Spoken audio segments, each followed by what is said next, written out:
Hello. Thank you. Thank you. Thank you. Thank you. Well, welcome to Elon Musk's Green Bay Town Hall. And thank you for signing the petition against activist judges. I mean, this is all about getting out to vote on Tuesday to elect Brad Schimmel as the next justice of the Wisconsin Supreme Court.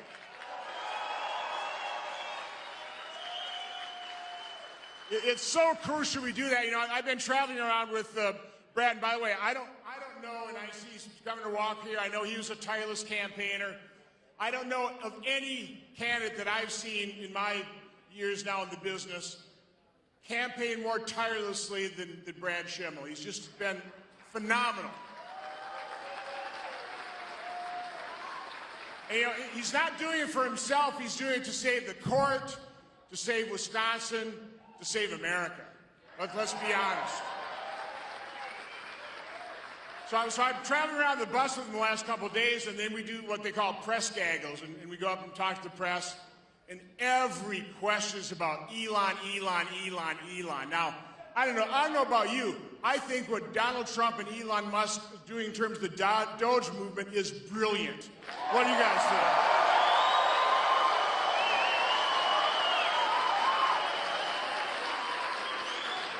I mean, what Elon and his group of geniuses is uncovering, it should outrage every American. You know, what the government has been spending and wasting our money on, I mean, that should be, like you say, outrageous. Every American should be outraged by that, but the left isn't. No, instead they're attacking Elon. They're firebombing his cars and his dealerships. Now, by the way, where's the outrage to that form of domestic terrorism? So that's really what this is all about. I mean, we've got leftists that want to impose their ideology on us through the court system, right? They don't care who or what they destroy in their quest for power. We can't let them get away with it. Now, 1.7 million Wisconsinites voted for Donald Trump, right? God bless you all for doing that. If you want Donald Trump to be able to serve 4 years effectively, do all the things he's doing, and by the way, I can't believe how boldly and swiftly and decisively he is acting to fulfill his campaign promises. But you'll notice the activist judges, the radical leftists, the super legislators on the courts are issuing national injunctions against what he's trying to do. What we wanted him to do, what the people elected him to do. We can't let that continue. Now, what should happen is John Roberts ought to rein those judges in. He ought to take care of his own branch of government. But what we need to do here in Wisconsin is we need to return our Supreme Court to one that has justices and judges. And by that I mean people who will apply the law, not alter it. We're not looking for super legislators. And again, it's a real disadvantage conservatives have is, you know, when I vote to confirm a Supreme Court nominee, I know I'm not going to like some of their judgments because they're ruling based on the law, and I don't like some of the laws. The radical leftists, they know exactly what their judges are going to do, and we know exactly what Susan Crawford would do. She will overturn Act 10. Governor Walker's signature achievement saved, what, billions for Wisconsin taxpayers? She will redistrict.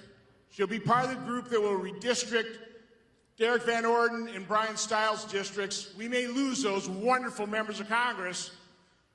We may lose a majority in the House, and I do not want to be sitting in a third impeachment trial of a president. That's what we're facing. So we cannot let that happen. And again, the good news is we've got a person of integrity. Brad Schimmel's working his tail off. He will be that kind of judge that will uphold the law and return the constitutional balance to Wisconsin and help save America. So that's what it's all about again. So every one of the 1.7 million Wisconsinites that voted for Donald Trump, you must come out and vote. If you haven't already voted, come out and vote on Tuesday. Talk to every friend and family member and neighbor that you know, every email contact, every text contact. Get them all out to vote on Tuesday. There's no reason that we can't have 1.3, 4, 5 million votes and easily win this election. So that's what you got to do. Thanks for coming here tonight. Now, it's my pleasure to introduce a former congressman, another one of our high-integrity people who've represented us in Congress and is now representing us in America as the Secretary of the Department of Transportation, Sean Duffy.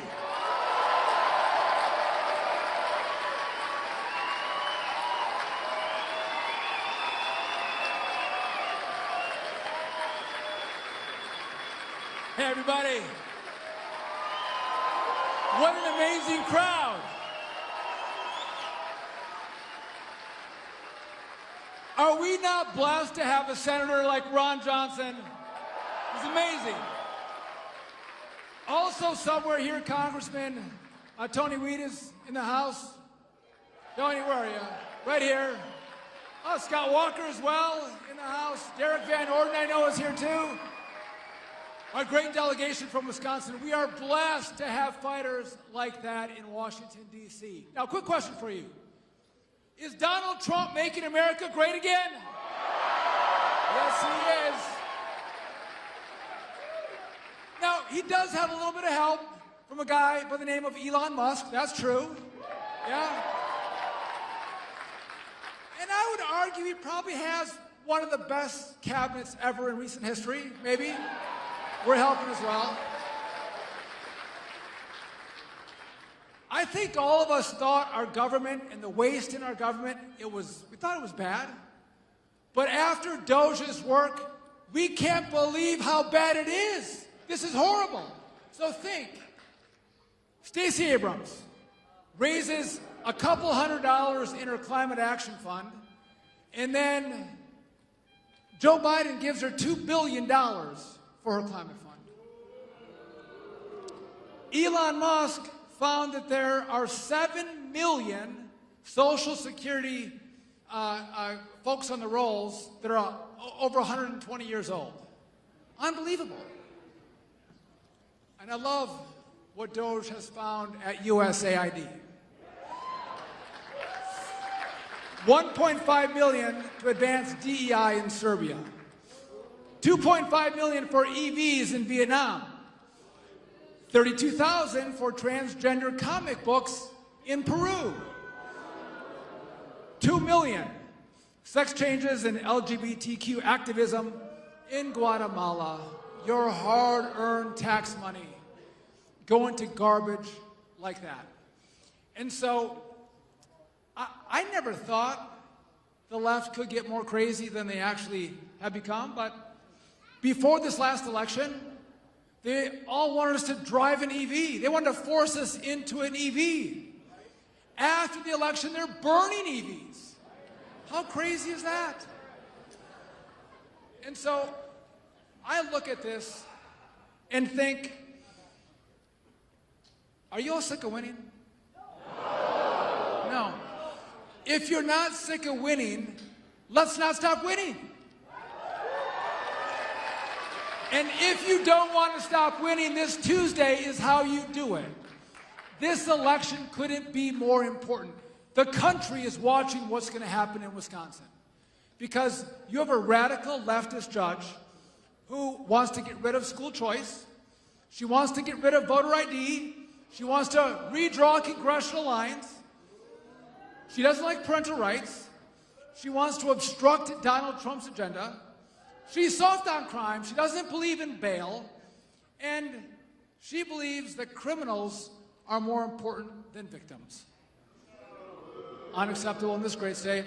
And we have Brad Schimmel, who believes that the law should treat everyone the same. Whether you're a Republican or a Democrat, he's a fair man who's going to impose the law in a way that treats everyone equally, which is what we want as conservatives. And so what you all can do, by the way, are you all going to vote, or have you voted? You guys all voted? Okay. You look like a pretty lively group, so I imagine all of you at least have 5 friends, maybe 10. Get your 5 or 10 friends to the ballot box on Tuesday. And if all of you do that, you get your friends to the ballot box, because this is a low voter turnout election. Bring your friends, bring your family, and if you all turn out on Tuesday with your friends, we are going to win in Wisconsin and send a message to the radical left. Don't mess with Trump, don't mess with Doge, don't mess with Elon, and don't mess with Wisconsin. Let's get it done, everybody. God bless.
everybody.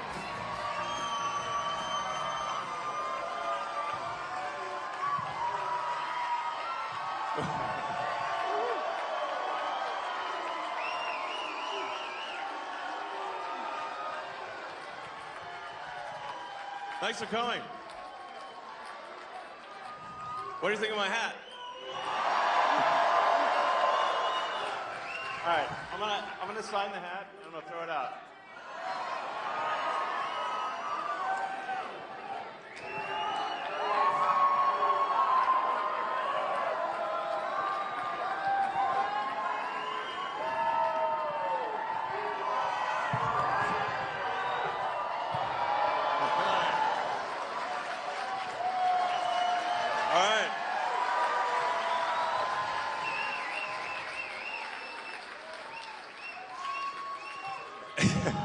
I love you guys too.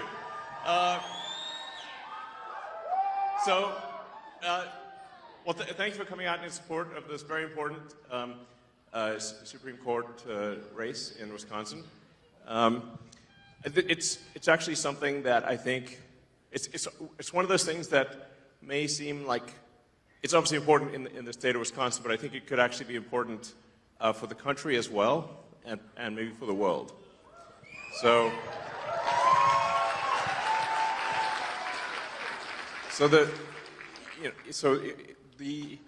The House majority right now is razor thin.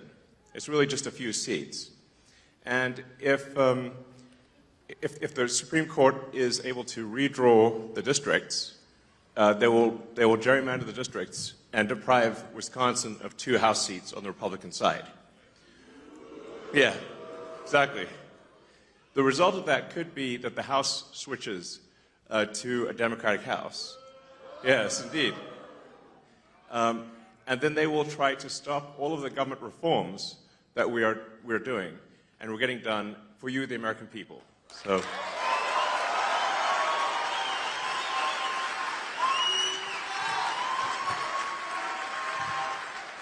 So the reforms that we're getting done in D.C., thanks to President Trump and his great team, are really profound. Really, the goal is very simple. It's to restore merit and freedom. So that's what it comes down to. So America is the land of freedom and opportunity. So we want to restore individual freedoms, freedom of speech, just in general, get the government off your back.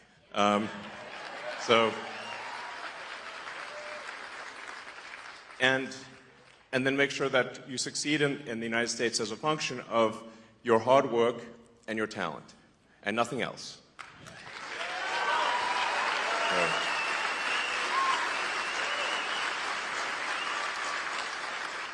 So these are really noble and important principles, and I'll talk more about this, all night really, as long as you guys want to hear about it.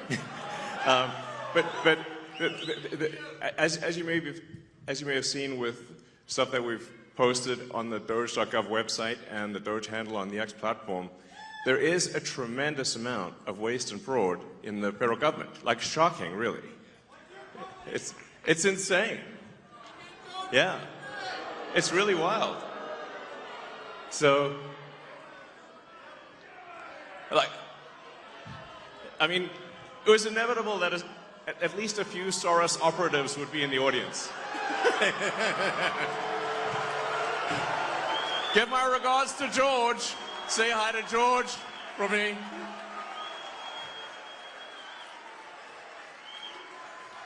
USA, USA, USA, USA.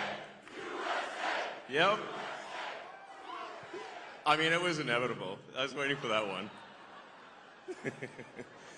So, yeah, thank you. Thanks, guys.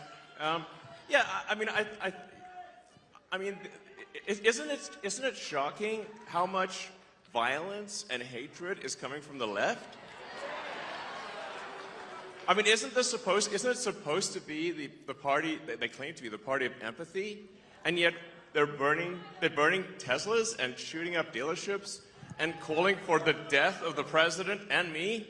I'm like, guys, you know, this is insane. Like, they're gone psycho. I mean, it's really like, I totally understand if somebody doesn't want to buy a product. Yeah, it's up to you. It's a free country, you know, but you don't have to burn it down.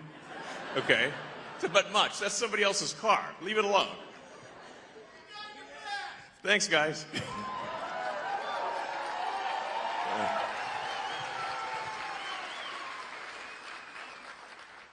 Yeah, so, man, the derangement level on the left is just like, it's blown my mind, frankly. I mean, I'm like, what is going on? They've just lost it next level. I'm like, it's like, whoa. And I sort of wonder what's, you know, the legacy media is in part to blame for this, and maybe primarily to blame for this, because, you know, it's really terrible. It's like, if they keep calling, you know, they've obviously called President Trump every name in the book. You know, I think there was one article that called the president worse than Hitler, Mussolini, and Stalin combined. And I'm like, actually, President Trump's not killed anyone. In fact, he's very good at stopping wars, not starting them.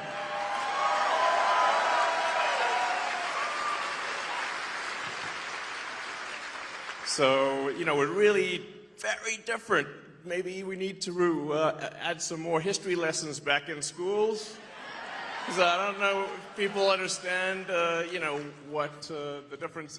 Do they know what Hitler, Mussolini, and Stalin did? It seems they don't. I mean, it's just indicative of the poor quality of education pushed by the National Department of Education. So, you know, that's why we want to restore freedom to the states, let the states decide on the educational agenda and not have something pushed by a bunch of neo-Marxists in D.C. So...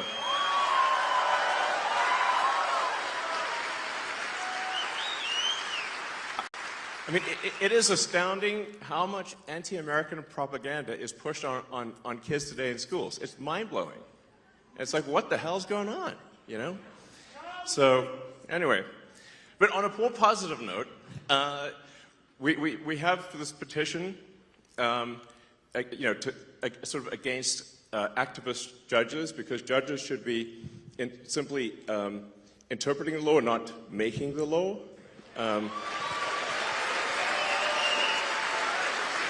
So, in appreciation for the support of people in signing this petition against activist judges, we just want judges to be judges, you know, which is a reasonable thing to ask for. We're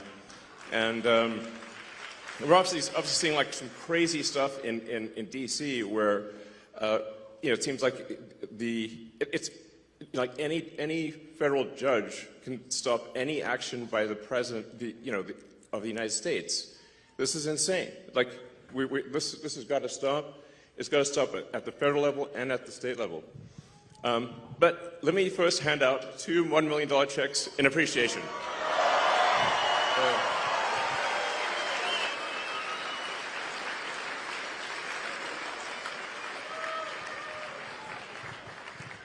Okay, so the first check goes to Nicholas Jacobs.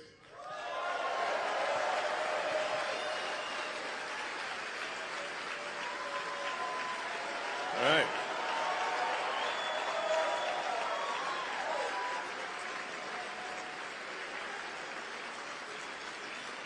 Now, I should say that the reason, you know, the reason for the checks is that it's really just to get attention. It's like we need to get attention, and it's somewhat inevitably when I do these things, the sort of it causes the legacy media to like kind of lose their minds.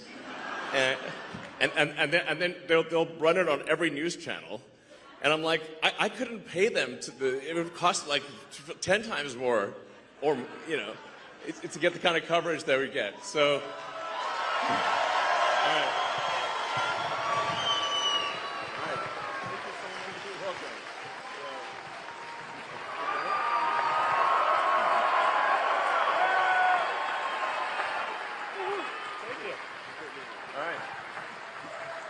all right.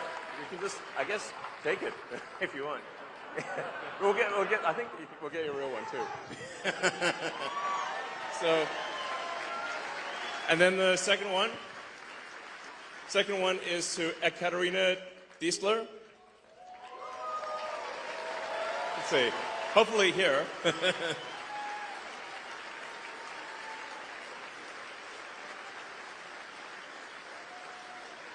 So, well, and like I said, this is just helpful for getting attention, and then it's kind of fun to see the legacy media lose their minds over it too. So, love you too. So, yeah. So, let's see. Hello. Thank you. Congratulations.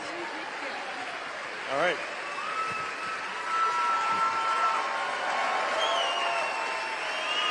All right, congratulations.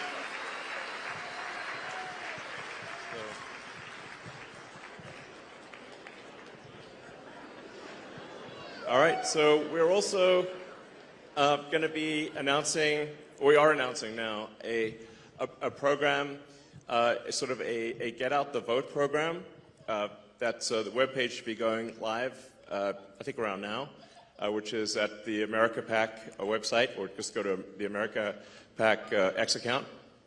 And the single biggest challenge, I think, is actually just making people aware that there is this very important election. And there's both the very important election for Judge Schimmel, as well as the deciding on adding voter ID to the Wisconsin Constitution, which is very, very important. So it's quite shocking that I mean, you can sort of tell where voter fraud is happening, where they ban ID, Like, why would you ban ID? Like, in New York and California, it's, like, illegal to show ID at an election. Well, I can't imagine why that would be the case.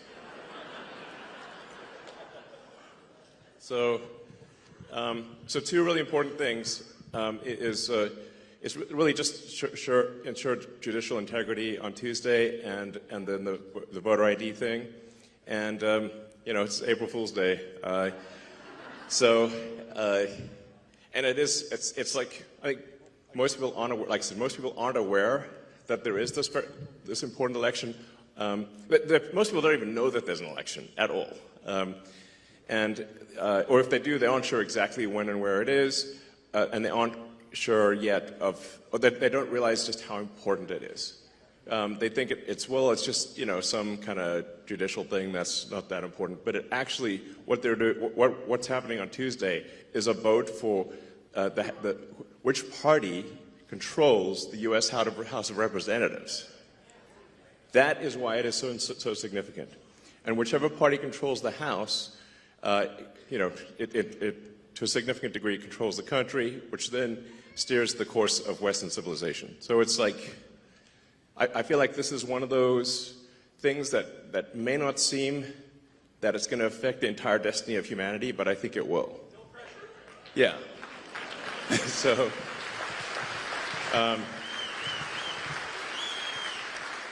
it's a super big deal, and the fact that I'm here in person, like, I'm not phoning it in. I'm here in person. Yeah. So.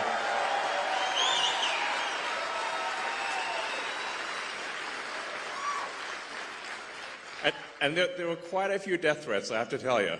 I was like, my security team said, well, it's actually gone down from yesterday to today. It went down from 18,000 to 17,000. So I'm like, well, maybe it's getting better,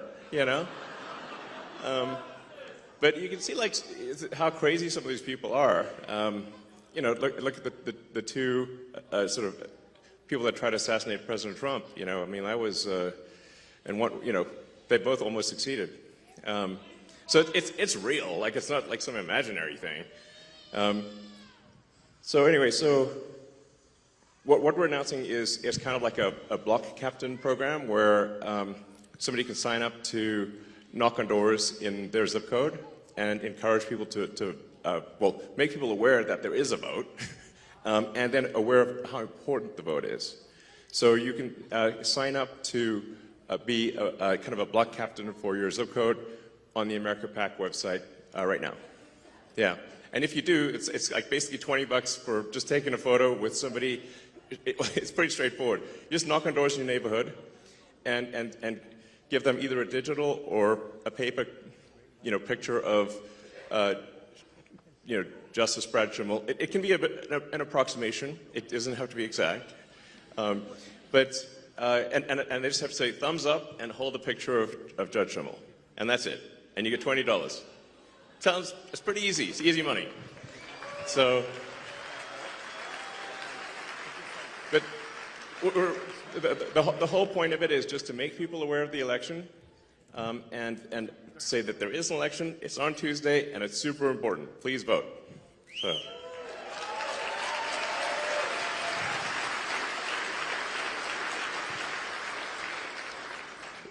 But I think without something like this, where we actually are in serious danger of losing the election. This is very important to put in mind.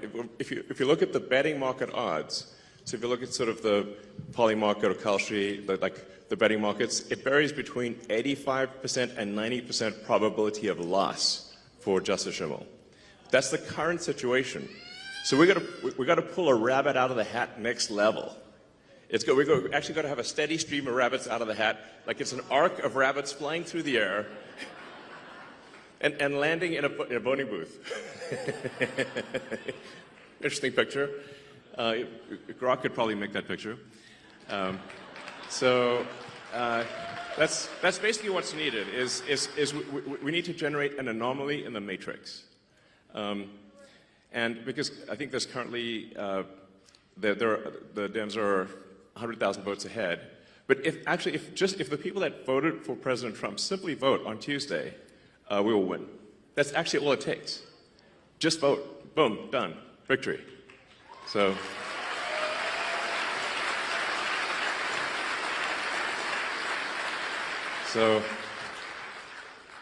We basically need to dragnet the state. It's like everybody's gonna mobilize everywhere like crazy for the next 48 hours.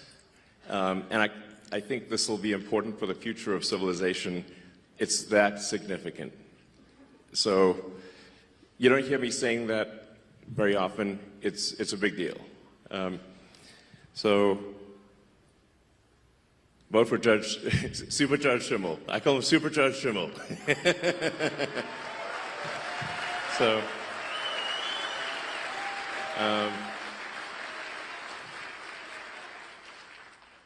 let's see.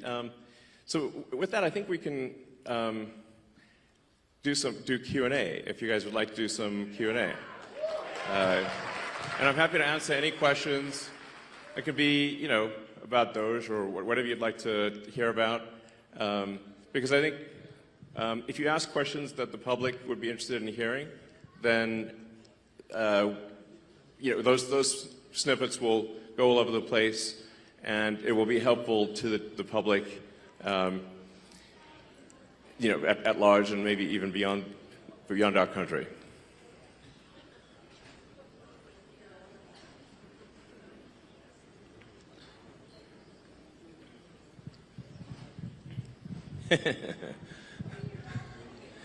So let's see. Yeah, go ahead. We can just start over there. As AI continues to get smarter, won't it inevitably see through its creators' propaganda? Yeah, the question is, as AI gets smarter, will it see through its creators' propaganda? I hope so. I think you can sort of think of an AI as it is somewhat nurtured by its creator. So you have to say, what is the operating principle? What is the North Star of the AI? If it's a somewhat corporate AI, it could be like it's just trying to make corporations happy, or it could be, if it's particularly some of the AIs that are trained in like the city of San Francisco, it's going to have kind of a San Francisco bias to it. Because you can think of like smart people as well as there are big differences in in sort of beliefs among smart people. And so you can expect that there will be big differences in beliefs among AIs as well. With Grok, our aspiration is a maximally truth-seeking AI, which is like you always want to try to get as close to the truth as possible, even if the truth is unpopular. And that's our goal, which I think is a very important goal.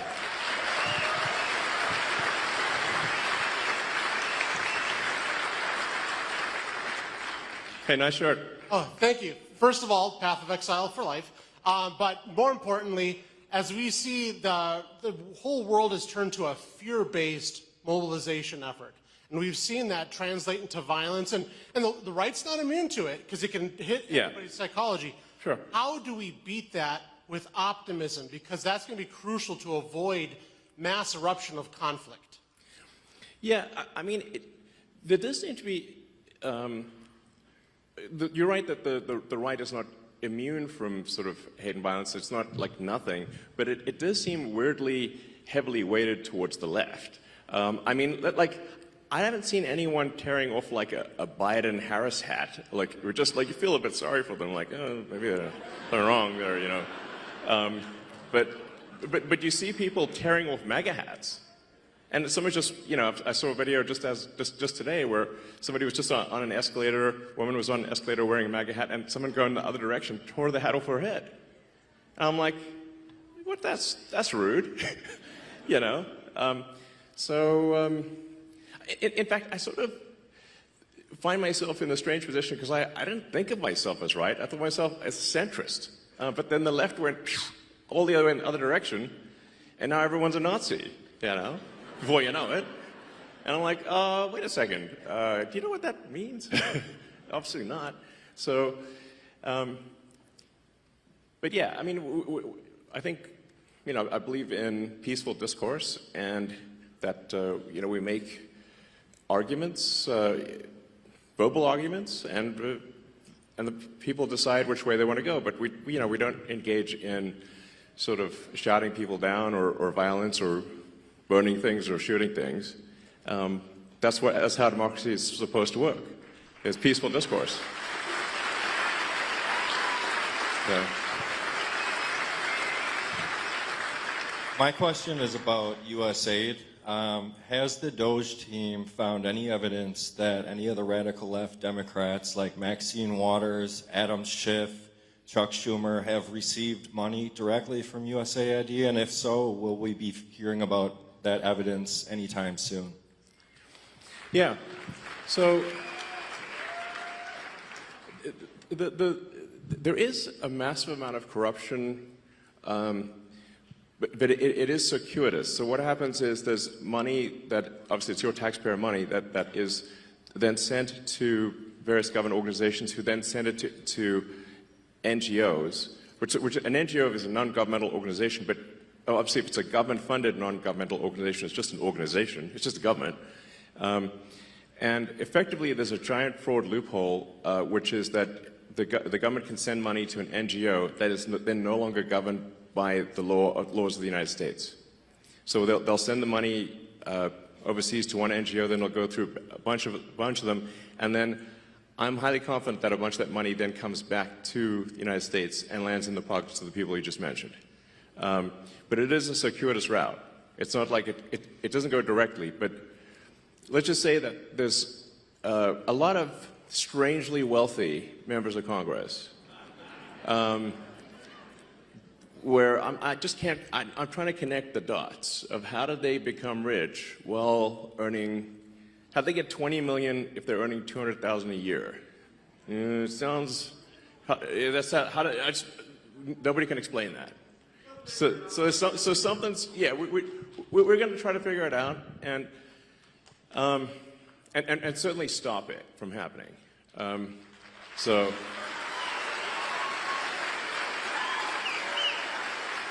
Yeah. I mean, just in general, the whole NGO scam is just crazy, yeah, it's blown my mind really. So yeah. Most of us here are aware of social media censorship, and I know you're keenly aware of it. Thank you for turning around X. Awesome. Welcome.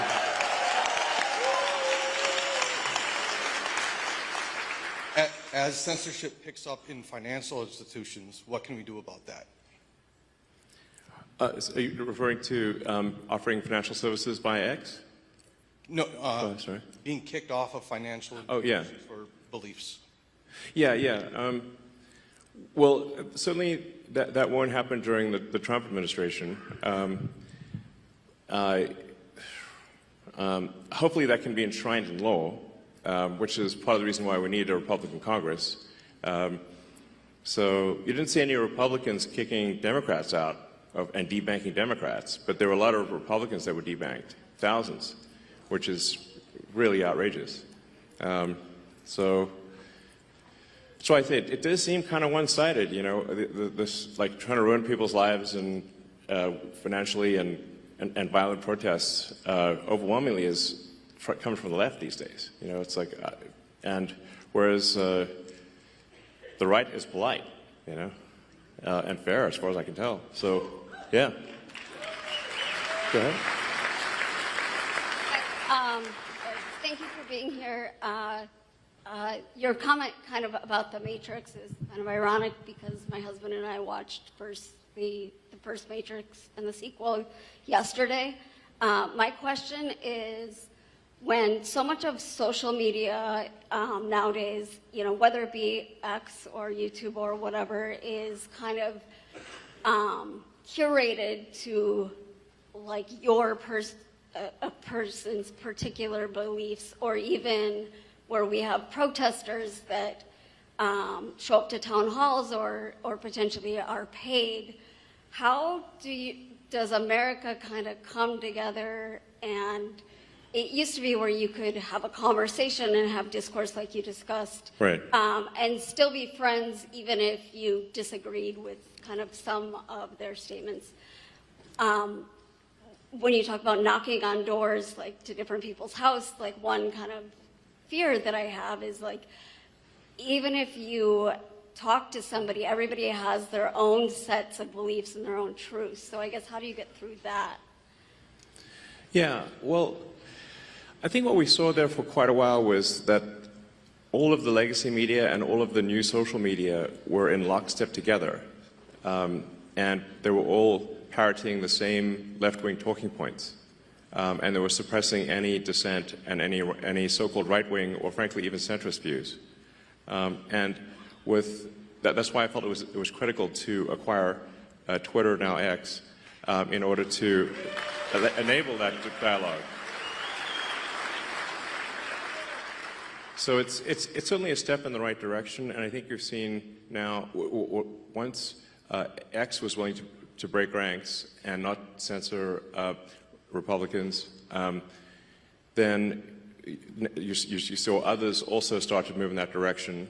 You know, it looks like, for example, Facebook and Meta, you know, yeah, they've certainly, Mark Zuckerberg has stated that they will be doing sort of community notes based on the community notes of the X platform, and as opposed to having sort of far-left censorship bureau, the sort of, you know, the woke Stasi essentially reviewing things. So that's a step in the right direction. You know, there's maybe some hope for the CNNs of the world. There's like, with Scott being on there, he's great. You know, he's like, I'm sort of hopeful that things are moving in the direction where different points of view are espoused on or you know, heard on legacy media and social media. So I guess maybe I'm actually a little bit optimistic about the future.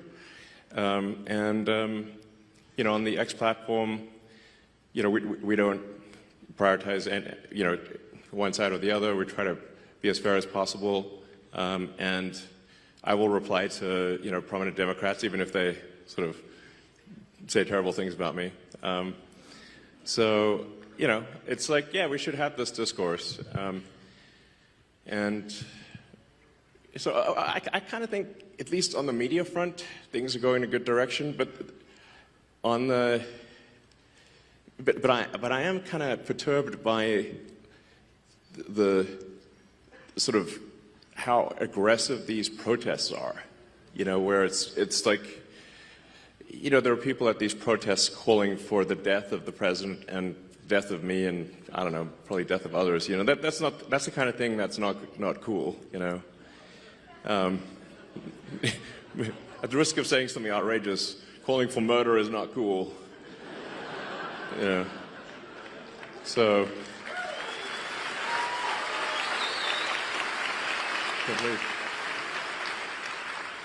Thanks for coming, Elon. I'm a teacher by trade. I have gone through the 4-year bachelor degree to teach the nation's youth going forward. On that, I'm kind of curious. What was that like? Like, I got an English degree, man. At the end of the day, unless you want to hire me, that's about, you know, that's about. Sure. So during teacher college, they give us a heat map, and it says these are the cost per head on each student. The southeast is generally the worst, but they're also generally the lowest spent per capita on each student. Beyond just that correlation of the one text I got in an education class, I wonder, with your investments in Khan Academy, with the advancement of AI educational tools, where specifically you can get feedback and these students can get feedback. Yeah, absolutely. Where do we see 100 years from now? With all 100 years from now? How about 50? I hope we last 100 years. That'd be like jackpot. You know? Yeah, exactly. Hopefully we were like on Mars, you know? So that would be really cool. So I do think AI can be incredibly helpful in teaching, because you can essentially set up each kid with like a personalized AI, and that AI can then answer questions for each kid, and that actually can be very profound in learning, because obviously if you've got a classroom of say 25, 30 kids, you can't like it's literally impossible to spend time with every kid individually. Or at least you can spend a little bit of time, but not, obviously it's a 1 to 20, 1 to 30 ratio. So, but what you can do is you can set them up with the AI, and then you can, you know, if things get stuck or whatever, if you want to, you can essentially guide the orchestra that way, and I think it could be a very powerful learning tool. You know, I personally enjoyed my English classes in high school, actually. You know, sometimes I wondered, why am I reading Charles Dickens? But you know, there's some merit to reading Dickens, and many of the. I actually think that we should have a great canon of English literature, that kids do at least, you know, some number of the significant works in the English language. So.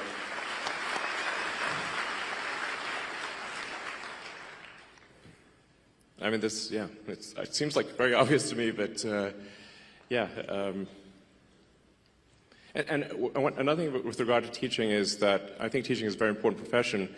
If you look at the expenditures, there's a very big rise in the number of administrators, but not a very big rise in the number of teachers. And so that's really the big factor, which is we should have more actual teachers. You know, and I believe in paying teachers well and having a lot of teachers, but we should say, why do we have so many administrators or non-teachers?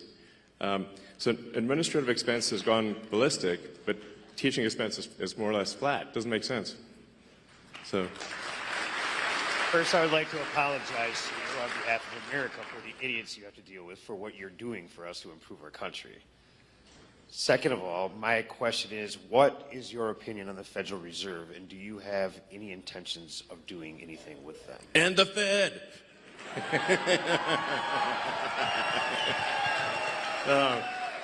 Yeah. I don't know. I always wanted to say that, you know. But I mean, I think there's like 20,000 people that work at the Fed. Seems pretty high.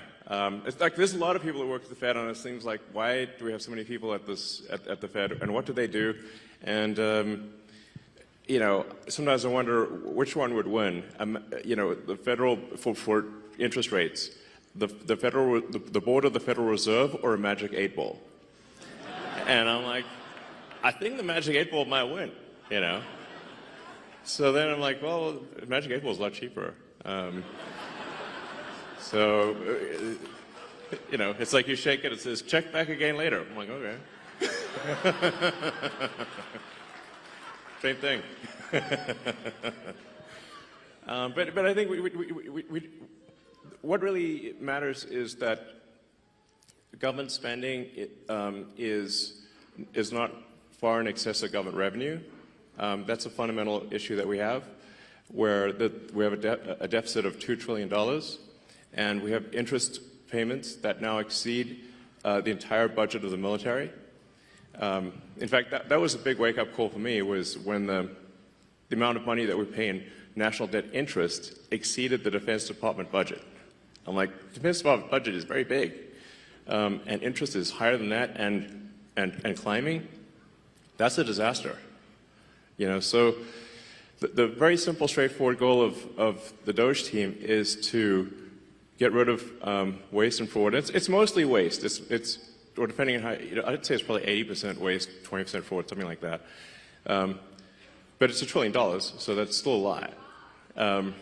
And it's you know, it's got to be.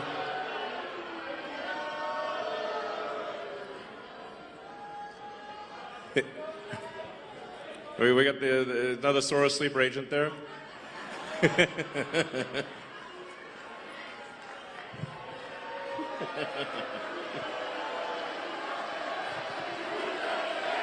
USA, USA, USA, USA. So, I mean, to be clear, the very simple thing we're doing, and we post everything publicly on the Doge website, which is just to look at every expense and say, is this actually a good use of your taxpayer dollars? That's it. It's not super complicated. And the thing that's pretty wild. This is why I say, you know, I used to be a Democrat, and so like, and if you listen to the speeches of Clinton and Gore in the 90s, when they were going on about reducing waste and fraud, literally you wouldn't be able to tell the difference if, like, who said it, Doge or Clinton Gore. You can't even tell the difference. It sounds exactly the same. It's wild.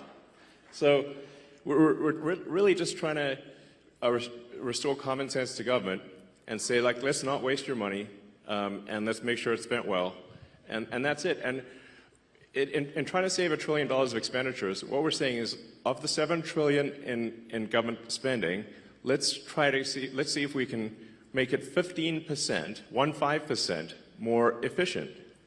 And I'm confident that we can. That's actually not a huge bar, by the way. So,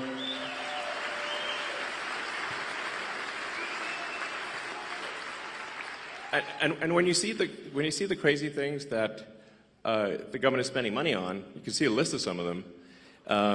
You know, so, like, I don't know if we should be spending money on transgender comic books in Peru. That doesn't seem like an ideal thing to spend your money on. You know, why would we do that?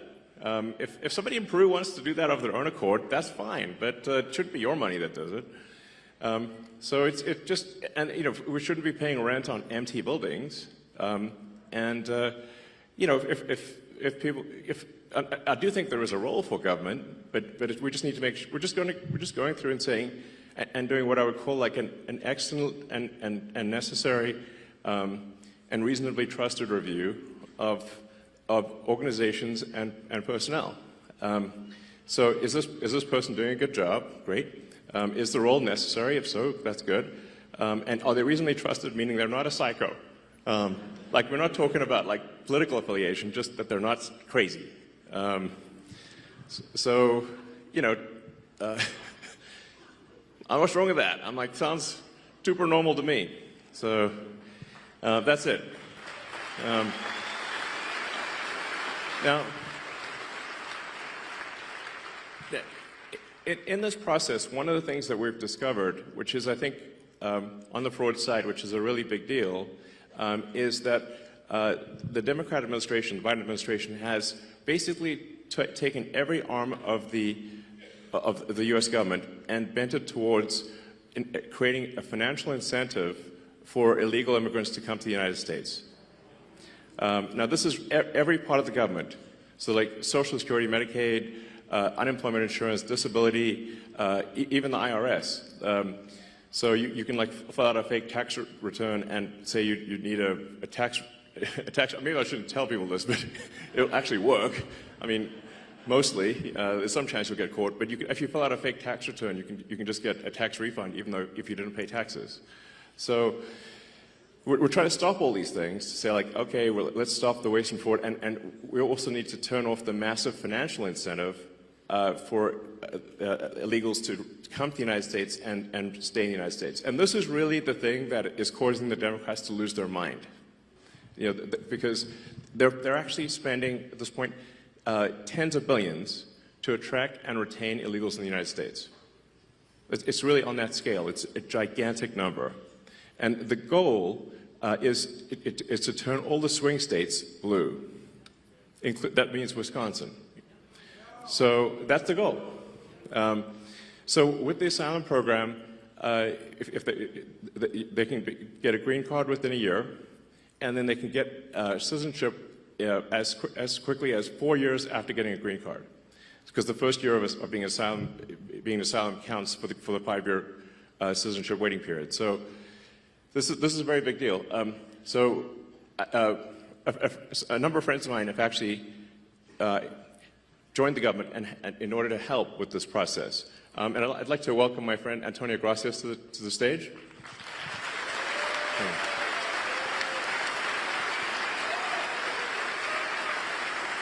I think so. Does it work? I can give you mine. Does it work? It'll be okay. I mean, Buzz Aldrin's still alive, and he went past the belts. Work. Is this working? Yeah, it's on now, yeah. There you go. So, Antonio, can you tell us what you... Antonio is helping out with the Social Security. So just trying to review Social Security, where you may have heard that we found 20 million dead people marked as alive in the Social Security database. This is so crazy. And then you'll notice there's a strange trend here where how many Social Security numbers were issued. Do you want to? Yeah. So let me tell you what happened here. We started at the top of the system. You want to talk about a lot of maybe? We started at the top of the system, mapping the whole system of Social Security to understand where all the fraud was. And there's a lot of great people there that showed us really a lot of waste. And so that came up with a big list of stuff they're working on. You've heard some of that already. But this is what jumped out at us. When we saw these numbers, we were like, what is this? In 21, you see 270,000 people, goes all the way to 2.1 million in 24. These are non-citizens that are getting Social Security numbers. Yeah, this is a mind-blowing chart. Yeah, this literally blew us away. Like, we went there to find fraud, and we found this by accident. And this isn't political, by the way. My parents are immigrants. Yeah, this country's been great to us. My brother and sister all born in Spain.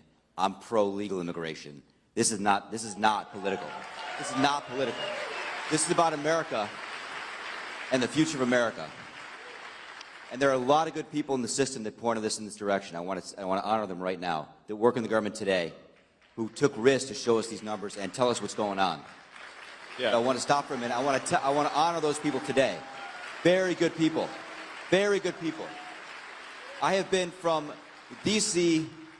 to Social Security offices to the border to track this down, and very good people have helped us along the way. I want to thank them. Yeah. This number, what this is when you come in the country, if you're an illegal, there's a couple ways to come in. You come in through a port of entry, and you can tell them you're afraid, and they'll give you an asylum case. You'll get an interview. Then you get in. That's one way to do it. Another way to do it is to just go to the border. Literally, this happened. I talked to Border Patrol myself. Elon was there, too. I went to Laredo, and I went to Bronzeville. Elon went to Eagle Pass. You walk up to a Border Patrol officer, and you tell them you want to come in. They have a couple of choices. They could charge you with a misdemeanor or a felony under 1325, or they can make it an administrative offense, like a parking ticket, basically. They were told to do that, make it an administrative offense under the last administration. And then you go walk across the border, they do what's called a release on your own recognizance, and they give you an NTA, a notice to appear, which to appear to judge. The wait times on judges are like average 6 years. Look at Grok, you'll see it on immigration judges. There's only 700 of them. This is 5.5 million people, okay? So what happens then? Once you're in the country and you got asylum through one of these pathways, and we mapped the whole thing out, you can apply for a work document. You file a 765, it's the work form. You get this form called the 766, that's the authorization, and then Social Security Administration automatically sends you in the mail your Social Security number. No interview, no ID. This is worth, like, just reiterating. It's not, people sometimes think that under the Biden administration that he was simply asleep at the switch. He wasn't asleep, they weren't asleep at the switch.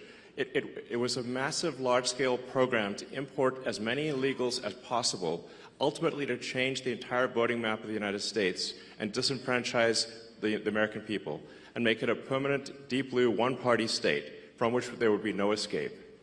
Look, if I hadn't seen this myself, I'm not sure I'd have believed it. I went through it myself and mapped it, and Elon is right. This is true. The defaults in the system from Social Security to all of the benefit programs have been set to max inclusion, max pay for these people, and minimum collection. That's what's happening. We found 1.3 million of them already on Medicaid, as an example. We've gone through, on every benefit program we went through, we found groups from this particular group of people, this 5.5 million people, in those benefit programs. And then what was really, really disturbing us was why. We're asking ourselves why. And so we actually just took a sample and looked at voter registration records. And we found people here registered to vote in this population, yes. And who did vote? And we found some by sampling that actually did vote. And we have referred them to prosecution at the Homeland Security Investigation Service. Yeah. Already. That has already happened. Right now. Yeah. And the truly disturbing thing, though, I just want you to know this, a truly disturbing thing to me, and the darkest thing about this to me, the voter fraud is terrible, but the human tragedy this created is extraordinary, because what you don't understand, and people don't know, and Americans need to know, that's why I'm here, is that human traffickers made $13 to $15 billion off of this, okay? That's the money that's going around the world, moving people around the world to our borders because of these incentives. How does it work? What happens? Hey, if you're in Africa and you're in Central America, you got to walk up through Mexico, through America. Who do you pay? You pay the narcos, you pay the traffickers, right? And we were told by ICE, it's between $20,000 and $500, depends where they pick you up, to walk across all those countries and get all the way up to the border. Where's that money goes? It goes to the cartels. It goes to human traffickers, right? There are 30,000 children that have not appeared on the notice to appear already. ICE knows this. 30,000 children, 270,000 children didn't even get notices to appear. ICE told us that kids are being trafficked back and forth across the border to complete families to make this easier. This is a human tragedy. It's not just the money, it's the people and the kids. And how many of these people died on the way up here that didn't make it in? What happened to them?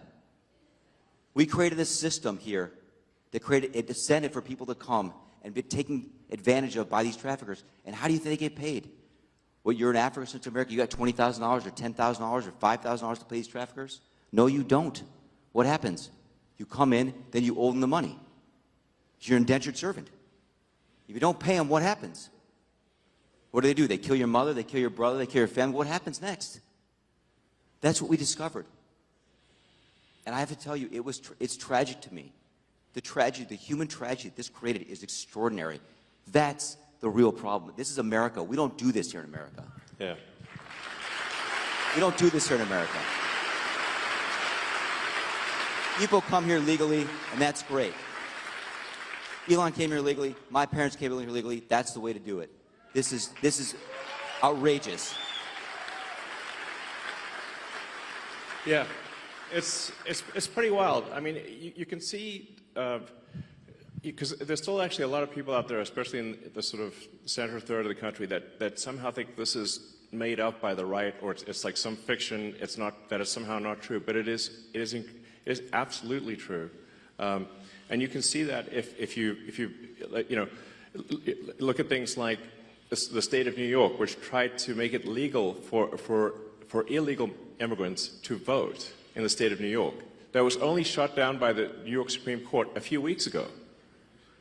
And California has made it health care available to all illegals in the state.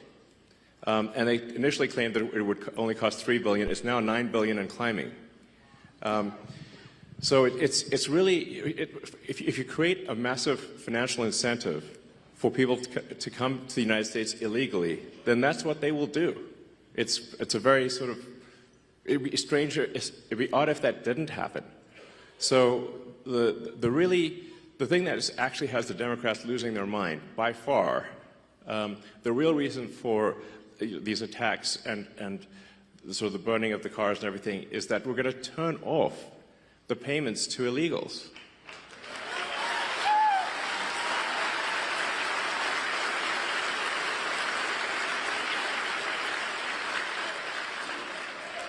Because, yeah, I mean, because that's not the deal. You know, it's simply not right. You know, if you look at that thing with the Roosevelt Hotel and, like, you know, the luxury hotels in New York, where the Federal Emergency Management Agency funds were being used to house illegals in luxury hotels in New York that the average American can't afford. And they were giving a welcome package and $10,000 debit cards and everything else. Like, it's super real. I mean, it's like, I think it's the biggest voter fraud thing in history by far. And moreover, if left unchecked, it would have succeeded. As Antonio mentioned, the time frame for going from asylum to citizen is roughly 5 years. Yep. And so all of the people that came in on that chart that you saw, if the machine behind the Kamala puppet had won, then, you know, they change out the puppet, but it's the same machine. Then they would have actually legalized all those people, and there would be no swing states. And they added more. Remember, it was doubling every year. Yes. It went from 1 million to 2 million. It was going ballistic. Going ballistic. And it is just, these people are just entering the benefit programs now, by the way. Right. We're seeing the ramp happen too. And these are just the ones that are in the system. This doesn't count the other, 7.5, 8 million that ICE thinks are out there. Yeah. We don't know if they have numbers. The number is totally uncontrolled. The voter ID requirement in this state is super important because of this. Yes. Because the Social Security number, it's not supposed to be a federal ID number, but it basically is. That's how you access all the benefits. This is why we need voter ID, because this thing is not secure. You could walk into a Social Security office today as an adult in America, and get a Social Security number enumerated with simply answering 6 or 7 simple questions and showing some forms of ID that are not federal ID. Well, you could just actually make it up. Basically, you can show basically like a fake utility bill, or show a medical bill and a school ID. Yeah, medical bill and a school ID, and you can get a Social Security number. Yes. And then from there you get on the voter rolls, and then Yes.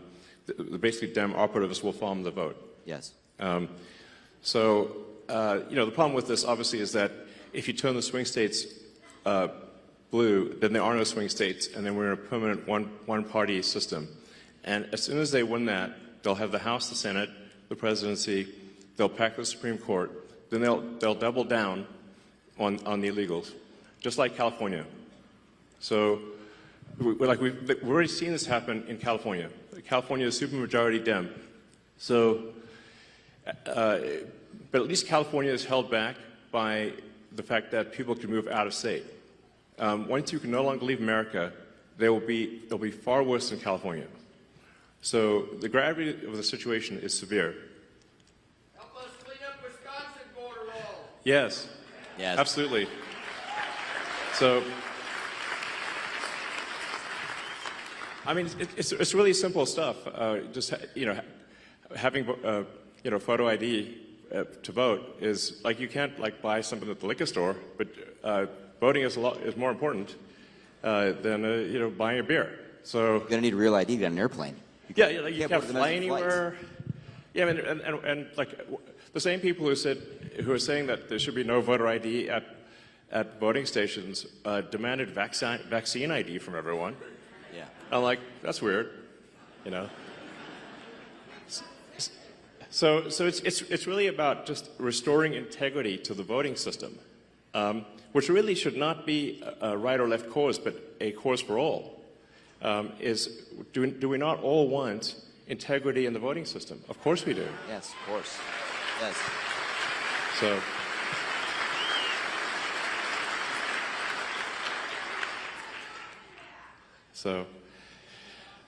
So, well, you're welcome to hang out and see. Maybe there's some questions people. Let's see. We'll go. Hi, Elon. I also am a teacher. I was a teacher in Colorado for 8 years, high school Spanish. But I moved here last year and got to vote in Wisconsin, where my vote actually mattered, and I'm so glad. That was amazing that we got Trump elected. Yeah.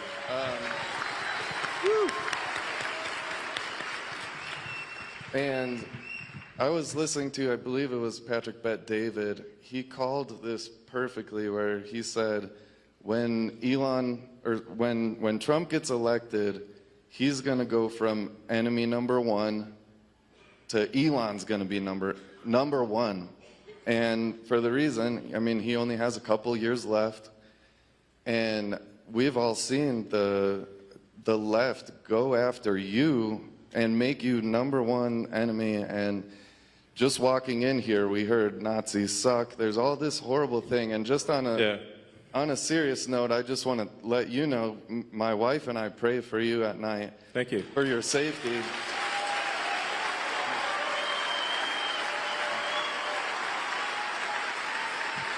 And guys. Yeah.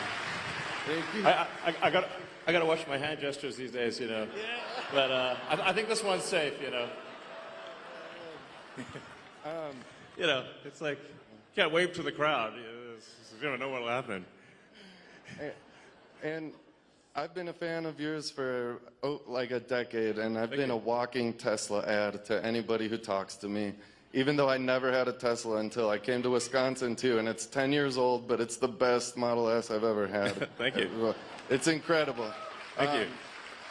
But I just wanted to ask you if it would be okay. I brought my dad with me.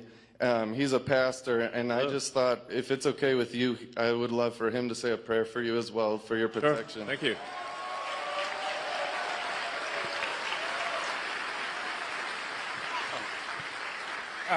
Elon, well, thank you so much for everything you've done for our country. We do love you very much. Thank you. And as a pastor, but just as a person, right? And even if I wasn't a Christian, and I know not everyone here is a Christian, but I think there's quite a few of you here and who are.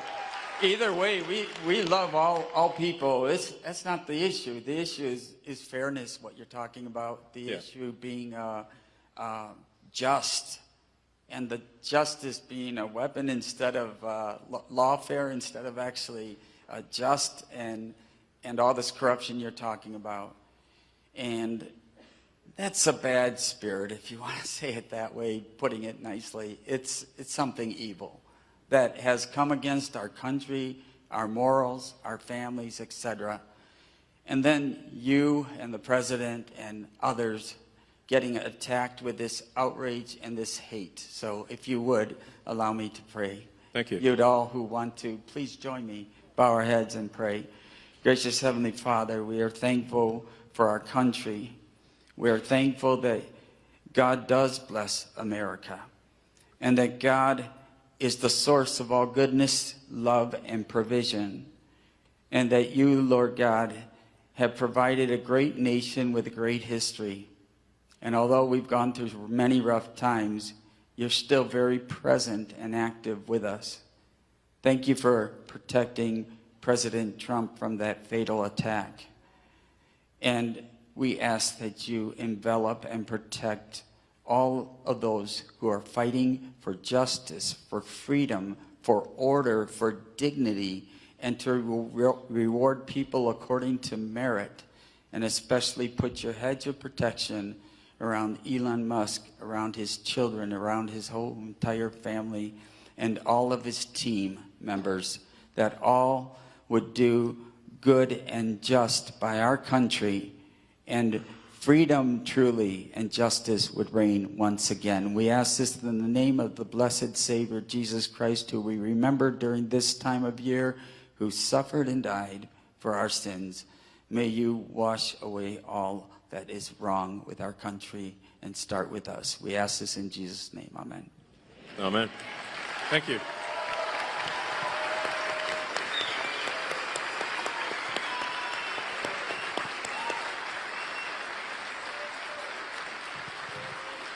Thank you very much. Thank you. Sorry? Up to you. You can hang out if you want.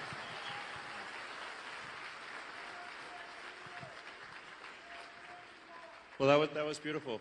That was beautiful. It's, I think we're going to need divine protection, frankly. Hey, Elon, I'd like to start off by thanking you for all that you've done for our country and the world as a greater whole. And I mean that from the bottom of my heart as well. I had a question for you. As you go about your decision making at Doge, how are you able to keep your moral North Star and not set precedents when it comes to overstepping democratic processes simply because the end justifies the means, and have outcomes similar to the last election with Democratic presidential candidate being appointed without due process that just further polarizes the country? Sure. Also, on a side note, one more thing. Do you see a place in the long term for decentralized technology in society and government? Yeah, I mean, to answer the second question first, I think generally it's good to have decentralized systems because the more centralized something is, the more power that is in any one single entity, the more corruption you're likely to have. So decentralization, I think, is good to minimize corruption. Then with respect to Doge, I mean, as I said,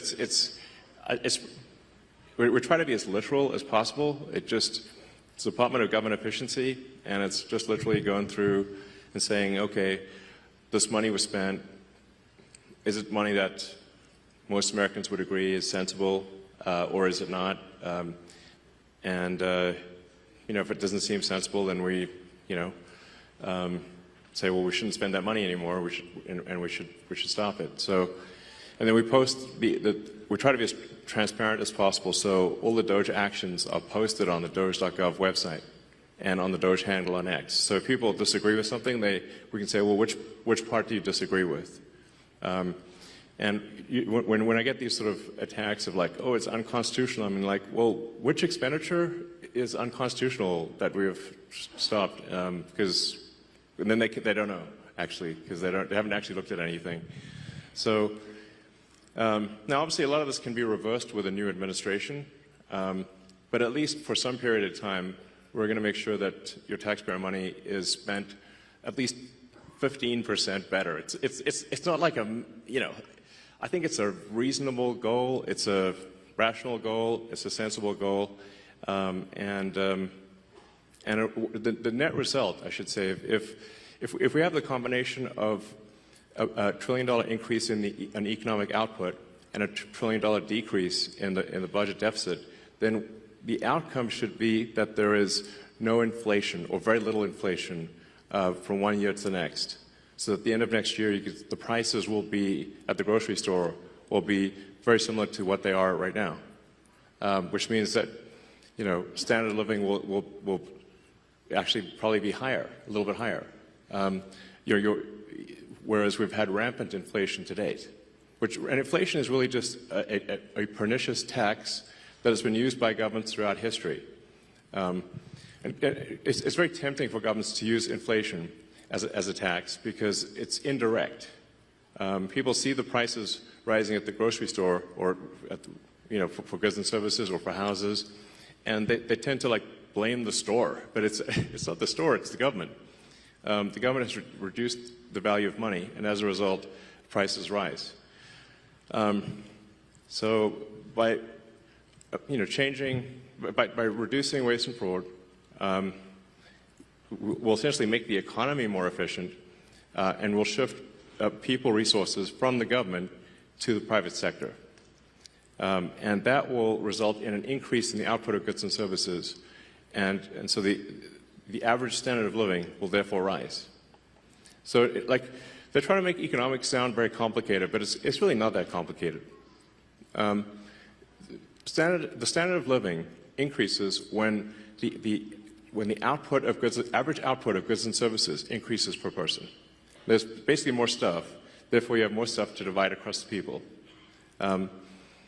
That's it. You can run this sort of thought experiment and say, like, if there was 100 people on an island, and you'd say, well, how many people do you want farming, fishing, making stuff, versus, doing regulations? You would say, like, no, you wouldn't want, like, 20 people doing regulations, You'd be like, oh, that's too many. Well, then maybe you'd want one or two. I don't know. Maybe none. Ideally, zero. I'm all for small government, by the way. I think that really, yeah.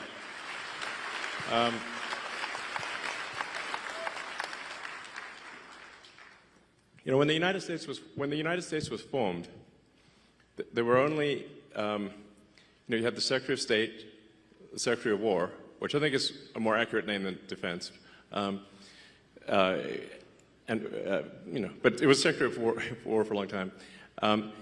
And you had Secretary of the Treasury, and you had the Attorney General. That was it. And if it were entirely up to me, I'd be like, let's make it like that again. Yeah. Howdy, gentlemen. I've got a quick question regarding government and transparency. Do you think Dogecoin may ever be used, or the Dogecoin blockchain to be used for maximum transparency? Well, the names are similar, but they're doing two very different things.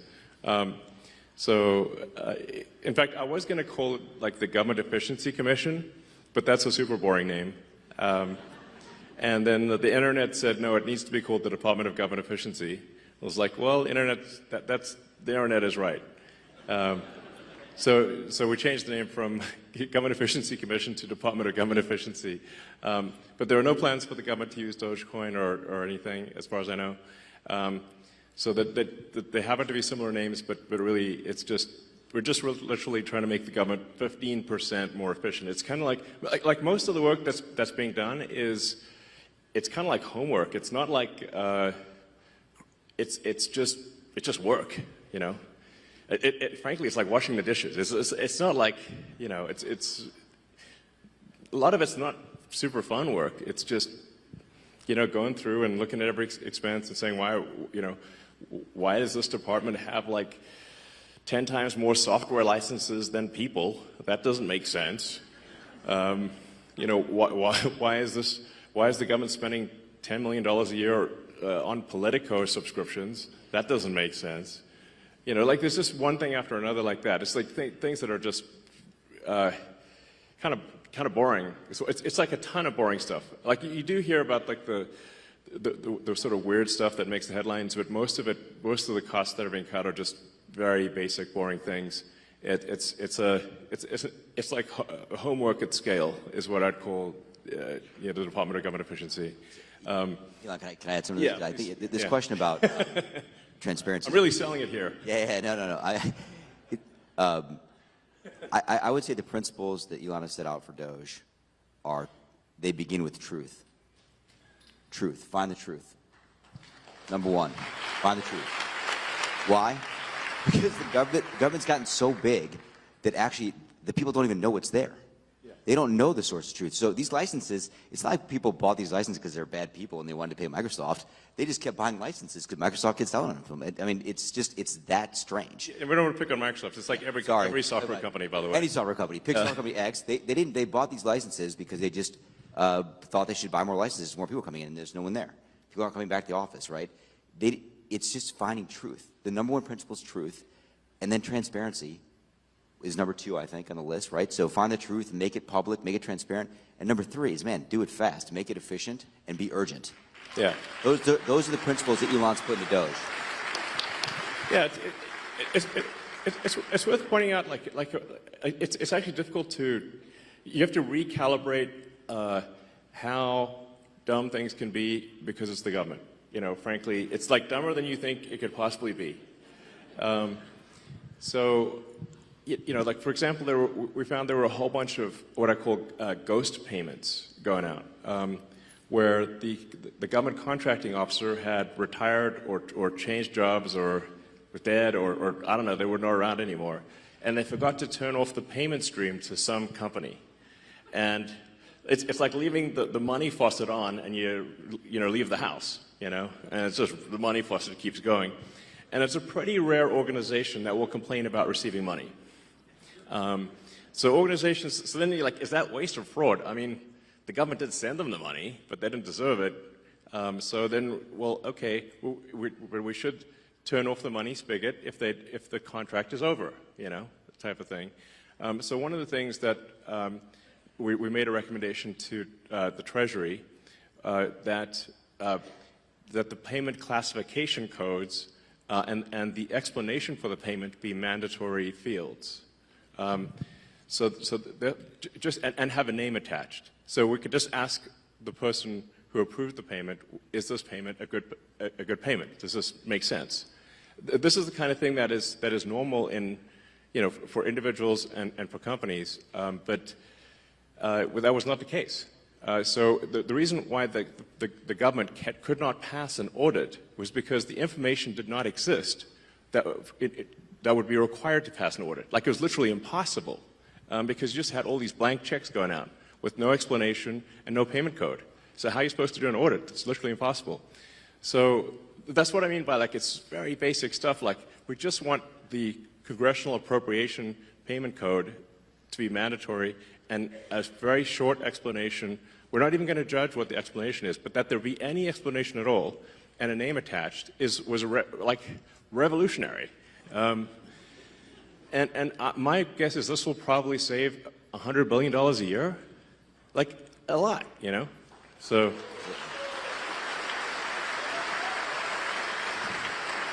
Maybe I could tell a little story from the Social Security Administration that people might like to hear too, which is at Social Security Administration, they had passed their audit actually. They've got, I don't know, about 100 material deficiencies, but they passed their audit.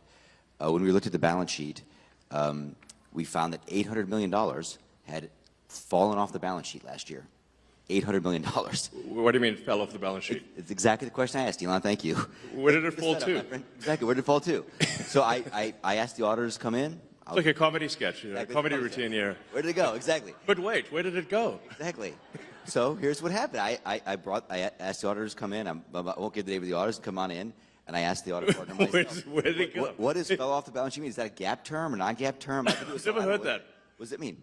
Well, the payment plans, because under the last administration, you could pay if you got overpaid on Social Security, like if you were getting SSI or a disability and they paid you too much money, you got a job, it didn't tell them, they paid you too much money, they dropped that payment plan to $10 a month max. So the payment plans went out past the system date.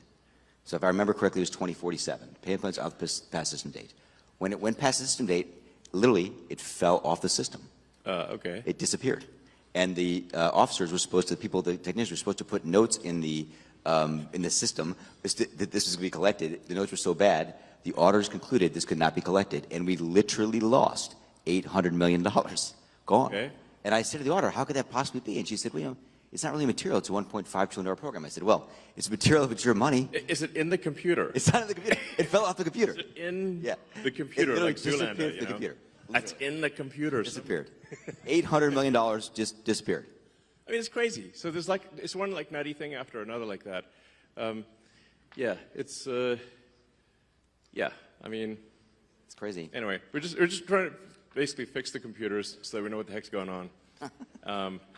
Yeah, it's just like. Please.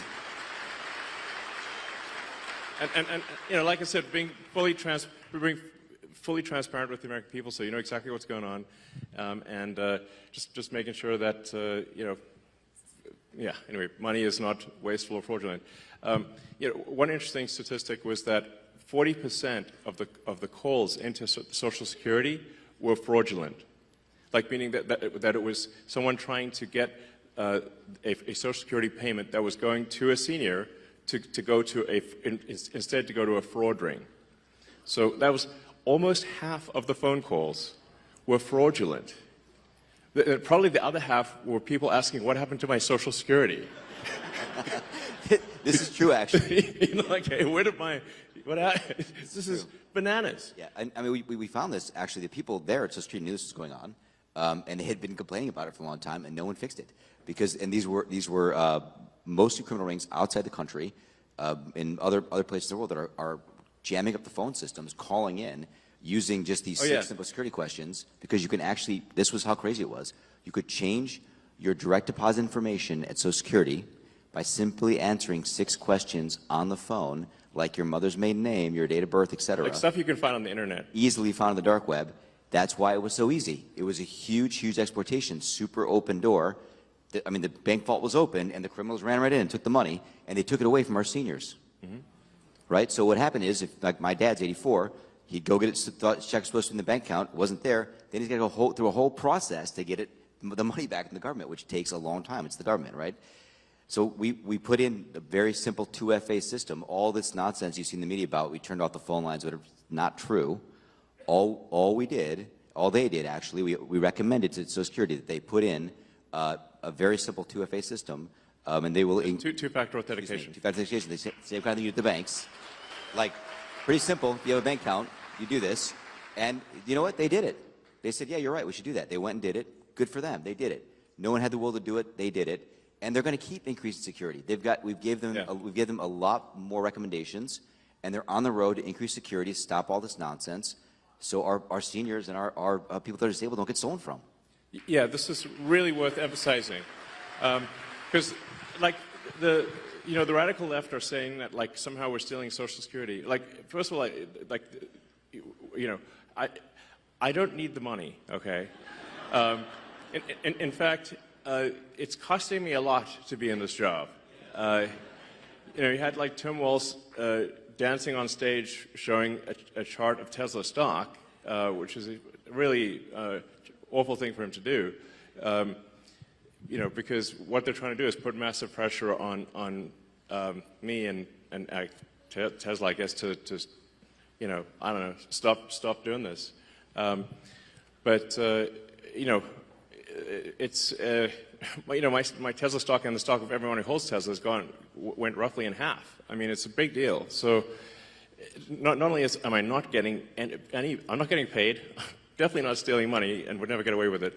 But the value of my Tesla stock is in half. So this is a very expensive job, is what I'm saying. But I think it's you're welcome.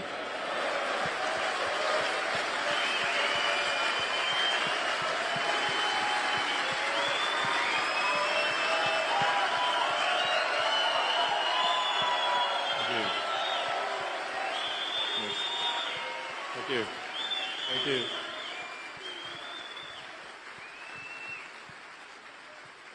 Thank you very much, guys. But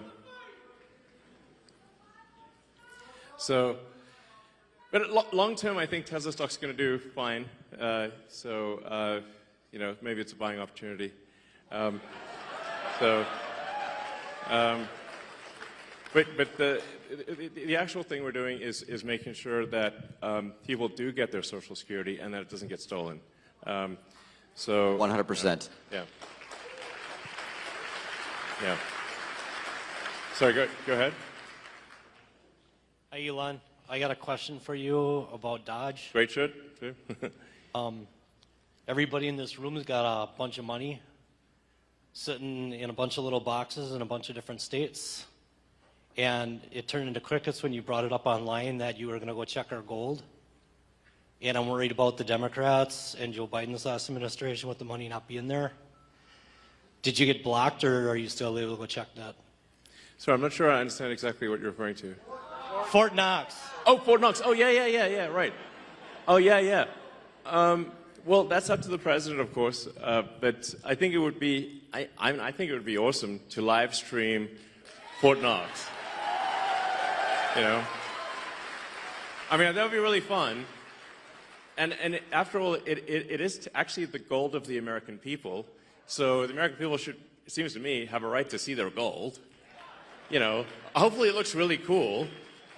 You know, you open the doors, like, is it there? Like, is that really gold? Let's check. You know, so maybe it'll be really interesting. I'm all for it. The president says he's interested in doing it, so hopefully that happens. So, all right. Good evening, Mr. Musk. How are you? Good. How's it going? Good, good. My name is Vito Gabriel. I'm 18 years old. This is my first election that I'll be voting in. So, great. Very exciting.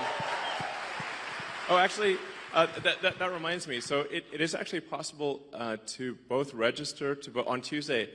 If someone has not registered to vote, they can register to vote in Wisconsin, and they can vote the same day. So even if somebody's not a registered voter, you can do everything on Tuesday. So, a bit of backstory. When I was younger, 8 years old to be exact, my father put me to work in my family's restaurant. And it led me to want to start my own business and to be successful just like you.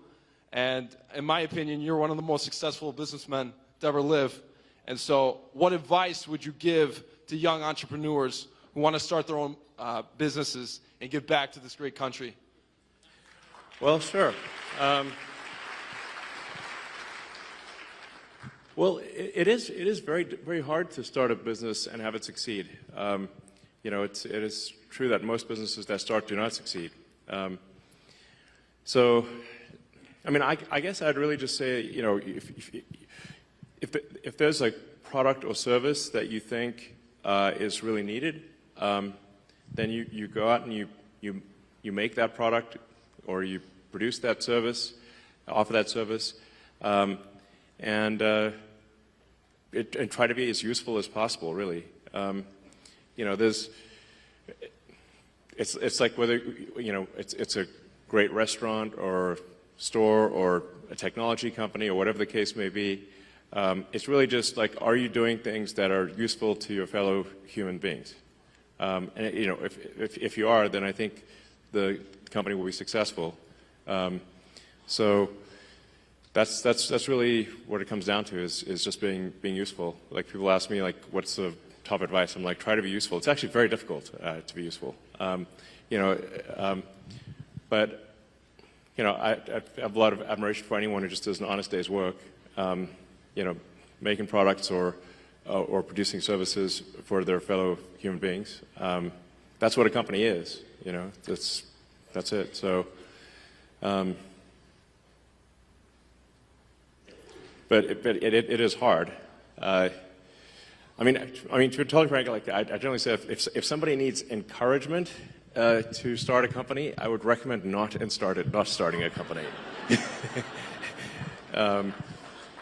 It's very difficult. Like, you know, if you look at, say, the automotive industry, the only two American car companies that have not gone bankrupt are Tesla and Ford. So. It's a big cemetery, is what I'm saying. So that's a tough one, you know, very tough industry. And there were really no like commercial rocket companies that were successful before SpaceX. It's generally very difficult to make the value of the output exceed the cost of the input, and that's really what defines a successful business. And profit is really the difference between the value of the output and the cost of the input. That's what profit is. But it's like shockingly hard to make the output more valuable than the input. That's what I found. Yeah, so, all right. Hi, Elon. Thank you so much for being here. Would you agree with me that the economic illiteracy in this country is staggering? That people don't understand how close we are I would for say the that is ship true. of America to going over the fiscal cliff? Yeah. Right.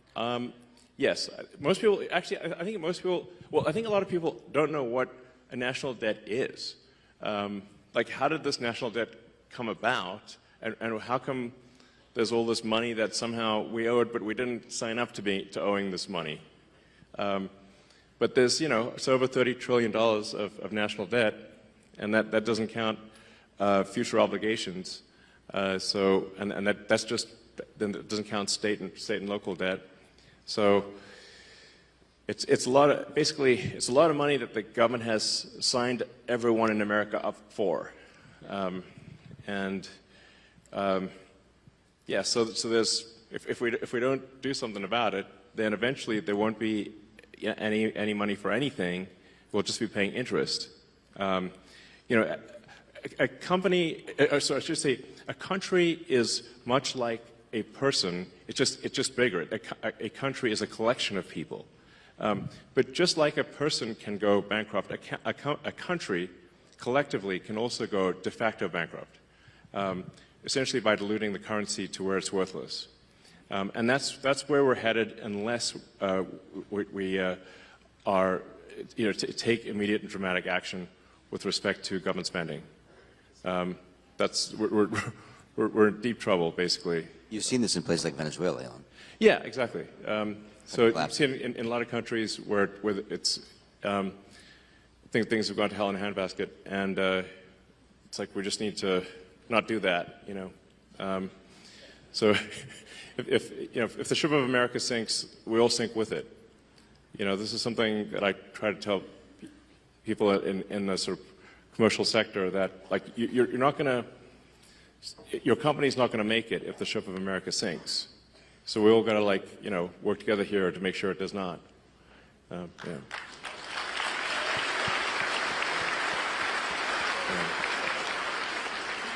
Antonio, feel free to ad-lib as you wish. I know. This is the only place left to go. That's great. Right, exactly. I don't think we can run off to some other country and be okay. It's America. You know, I will die in America. I'm not going anywhere. I will too. Yeah. I mean, I might go to Mars, but that will be part of America. Yeah.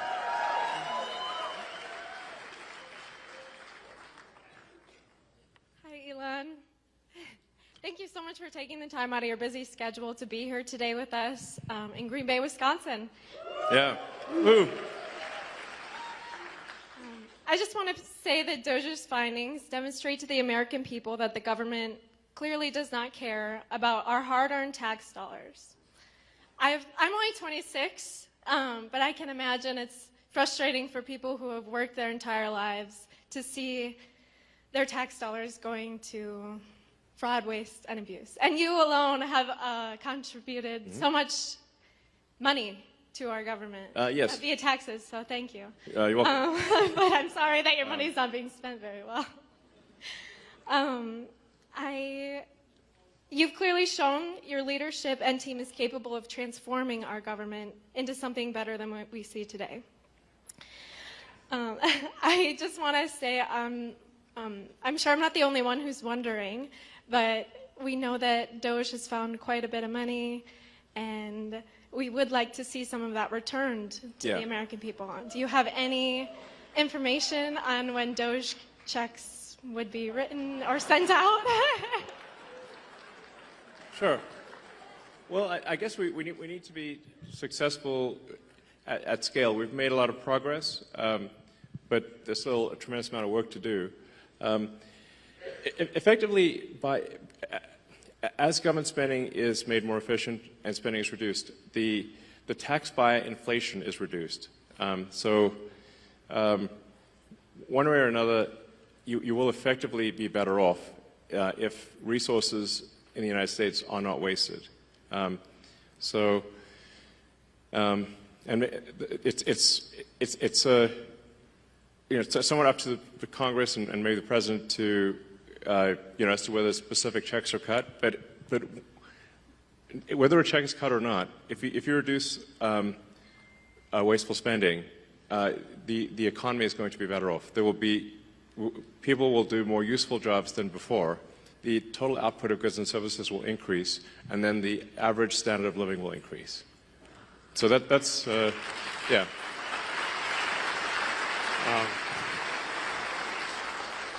I think the most important lesson in economics is simply common sense, that the more people in a country that are engaged in producing useful products and services, the better off that country will be.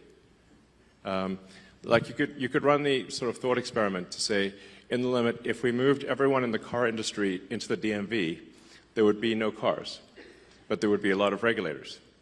So then you say, well, okay, well, then how many people should be in the government versus not government?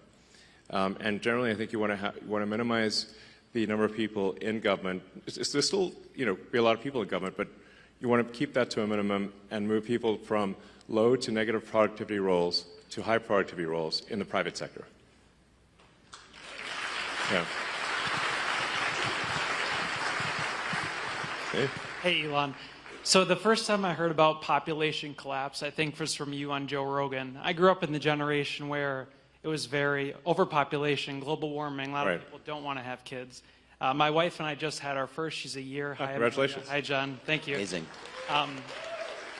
And I'm finding out very quickly a lot of these things I was told about having kids, losing personal freedom, it's well worth it. I mean, I would recommend it to everybody, as I'm sure you would. And Absolutely. I mean, I've been banging the baby drum for ages. Yes. So my question to you is, what's the most surprising and fulfilling thing you've learned from your kids? Especially we've seen you around X all the time with Trump. So what's your most fulfilling thing you've learned from having kids? Yeah, X is in the back there. So hopefully he's watching this. Hopefully, yeah. I think I think nothing makes you happier than kids. Really, is what is the truth of it. So,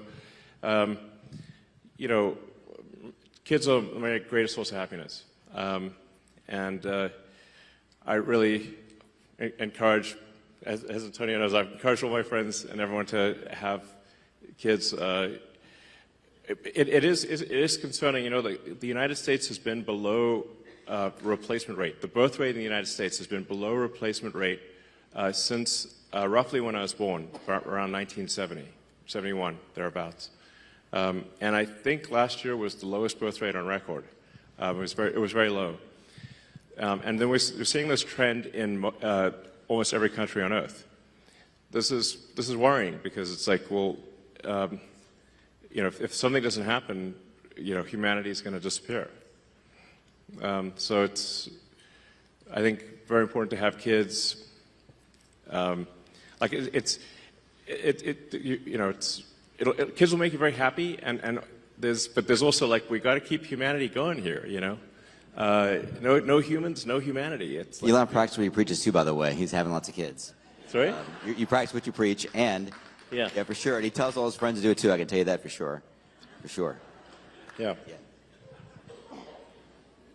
So, all right. Hi, thanks for coming. My name's Adam. I'm a postal worker. I'm wondering if you could give some insight into some of the reforms or changes that DOGE might be looking at for the Postal Service. Well, actually, perhaps I can ask you what should DOGE be doing with respect to the Postal Service? I'll write you a letter. Okay. I suspect you've seen that things are not entirely perfect in the Postal Service. Yes. So, I mean, obviously, it's delivering mail and packages is very important. There's a reason for why the Postal Service was created. But I haven't really had a chance to look at the Postal Service yet, but okay. I have a little detail on the analysis if you want. Do you do? A little bit. Okay, sure. Yeah, I mean, I wouldn't say that, I want to be very general here, but there is this thing about, you could tell us, there's this thing about large volume users of Postal Service versus small volume users, right? So some company, please. I've heard of that, yeah. Yeah, I mean, you probably see it, right? You see, there are some companies in the world that use the Postal Service a lot and pay the same rate as everybody in this room that uses it a little bit. Does that seem fair to you? You see it on the front line. I can't really say. Well, he can't say because he works there. You work there. Okay. Doesn't seem fair to me. I don't work there. Yeah. So I mean, there's a bunch of questions about this people are asking that I think are interesting in the analysis. And when you look at the source of truth and the data and you make that transparent, I think it's going to be obvious what the right answers are. Yeah, it seems like some companies are not being charged the right amount for package delivery. and there's probably more administrative overhead than there should be. Would be some safe guesses, I suspect. Those are good guesses. Yeah. Good guesses. All right. Elon, how are you? Yo, good. Hey. How's it going? It's Adam, your #1 reply guy on X. Hey. With Scott Presser. It's good to finally meet in person. Cool. So I'm glad you like a lot of my stuff. Yeah. Constantly replying to my stuff, liking my stuff, and I love to create material because I'm a former Democrat myself, just like you. Yeah. And I want to help bring over moderate voters from the Democrat Party who are disenfranchised. Yeah. And I'd love to be able to create more content to help you out, to help us win more elections, to win the midterms of 2028 and on. Sounds and good. on. Would I be able to get a follow from your main because you follow me from your old cyber gamer? Oh, I did. Okay.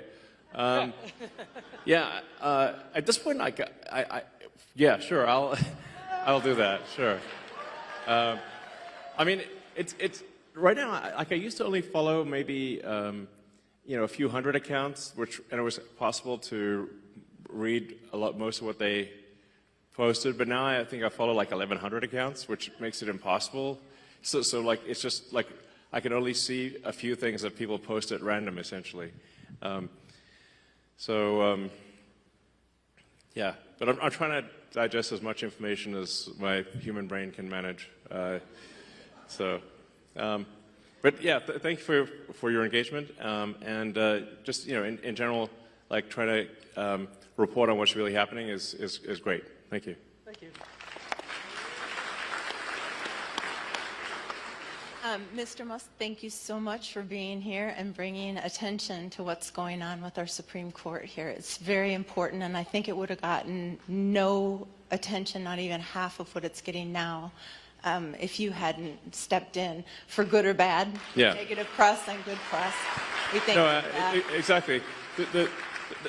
Totally. I mean, obviously, for any kind of special election, is going to get a small fraction of the attention of say a presidential election, and then normally an election for a judge would not be that big of a deal. It just so happens that in this case it could decide the control of the U.S. House of Representatives, which is a huge deal. Yeah.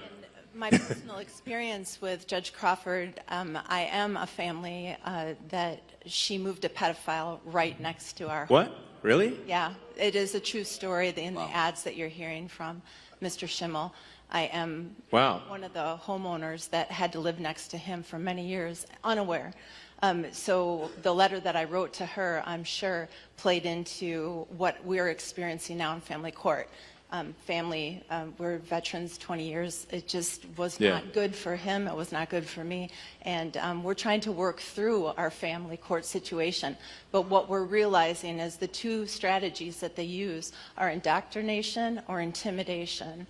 And if you step up and say, we're a practicing Catholic family, the result is her band of merry rogue judges and the court affiliates and the commissioners will flood the family court, have flooded the family court system. Yeah. So I guess my question would be, regardless of what happens with this very important vote, let's not forget what's happening in the family court system in Dane County, Wisconsin, that's being flooded with these rogue judges and affiliates and commissioners who then, if you don't subscribe to what they're saying, they will just wipe out your ability to raise your family or proceed with your family in a way that you feel your culture dictates, your religion dictates, your financial background dictates.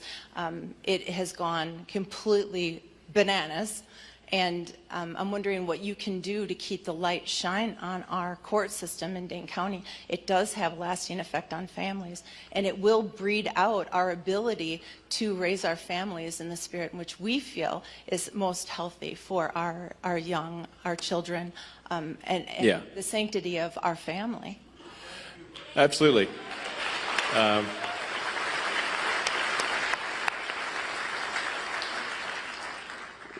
I think that's fundamental to life, liberty, and the pursuit of happiness, which is the foundation of America. That you should have control over your family, not the state. The state should not have control over your family. It's insane that people would think that. So, We've had friends have to escape California because of this. Yeah, yeah. I mean, it's literally had to leave because the state tried to take their kids because they're imposing the state's values on the kids, and they literally had to leave overnight. More than one friend, we've had this story. Really? Really? Yeah, no, there's a thing, a change the law in California where if the teachers determine that it's in the kid's interest, like if you don't respect, like, you know, I don't know, 10-year-old's pronouns or something, the state can take your kid in California. So it's insane. You know, it's state forced indoctrination, and if you don't match their, you know, whatever the state wants, then they can take your kid in California. It's a big deal. Yeah, exactly. So it should just be, you know, families should have control over their own circumstances, and it should not be the government that decides how your children should be raised.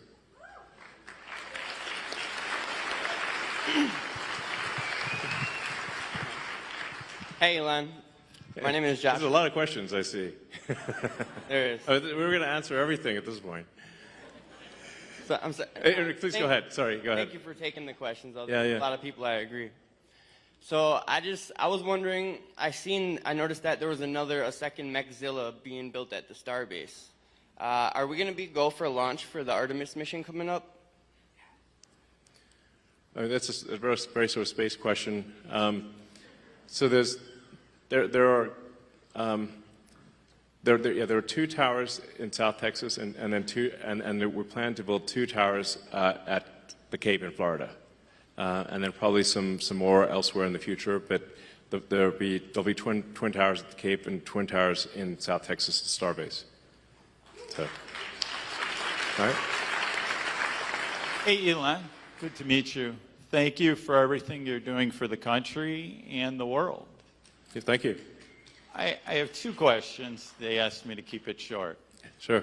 Well, when do you envision solving blindness and bringing that to the masses where it'll be for everyone? And the other is, is robotaxi on schedule?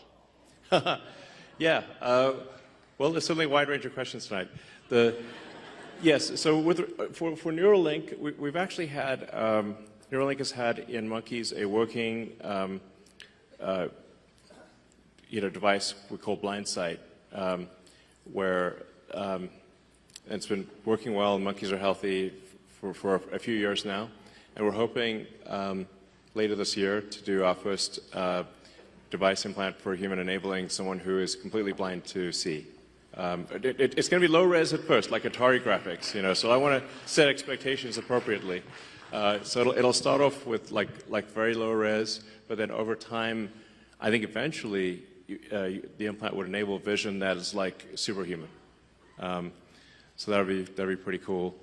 And then I think so. Currently on track to do unsupervised full self-driving in Austin in June.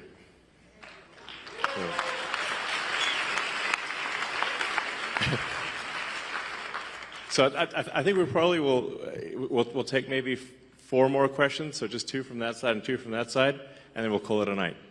So go ahead. Oh, thank you so much. First of all, you are beyond absolutely legendary and an absolute true hero, so thank you so much for everything you're doing, achieving, accomplishing. You've done so many impossibles. It is astonishing. Thank you. But my name is Brian Wright, and I've been filming from last year all the way into this year a docu-series on finding peace. And during this election year, the episode was how many lines do we actually need to cross in order to be able to find peace?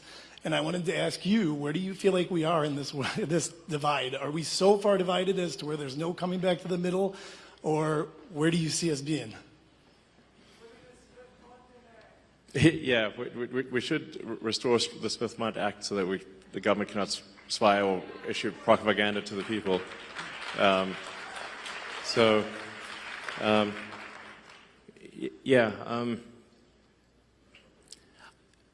don't know. I mean, I kind of thought that we were headed in a good direction for a while there, and then the last month or so, there've been these like crazy, violent things happening against Tesla and protesting me and whatnot. And I'm like, this is just nuts, you know. And you know, a lot of people sort of parading signs around saying that, you know, that President Trump and Elon Musk should die, type of thing. And I'm like, this is really nuts, you know. But I think the real issue is who's organizing and funding that. Like the same people that organized and funded the infiltrators, you know, who are the hecklers earlier tonight. So it's whoever they are, you know. And I guess we know some of their names, but it's really, yeah, Soros and a bunch of others. I'm not sure really what. Sometimes I wonder, what is their goal? Like, what's their aim? You know, I guess, is it communism? I guess is a part of it, or just, I don't know. Sometimes I wonder, like, have they thought through what their? If let's say they got their goal, then what? You know. So I don't know. I'm hopeful that things calm down. That there's, that people engage in like dialogue, but not violence, and that, you know, if for those who do push violence and destruction of property and intimidation, obviously that they need to face legal consequences for that.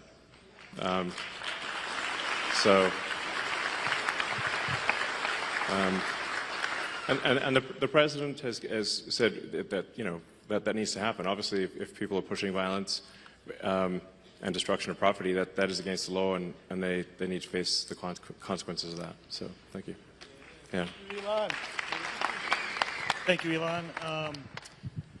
I constantly hear that the Doge efforts are going to do things like take away Social Security payments and reduce other government payments like that.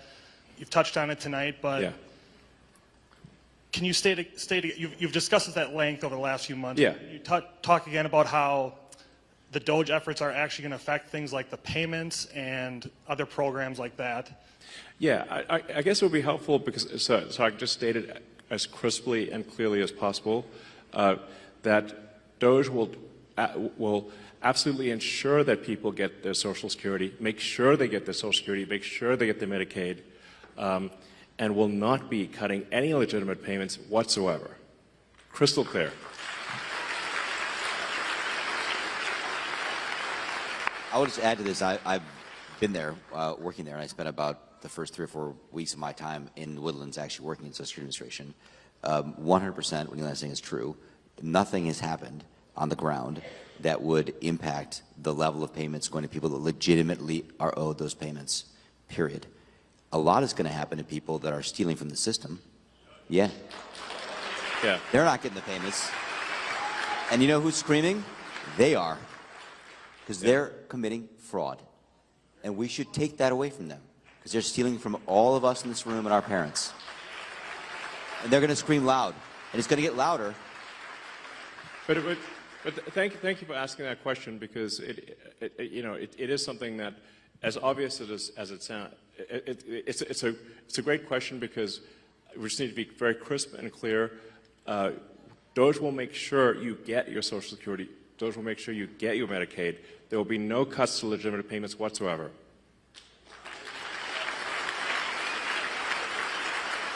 I'd like to go last, if it's okay with the other gentleman. Would you like to go, sir?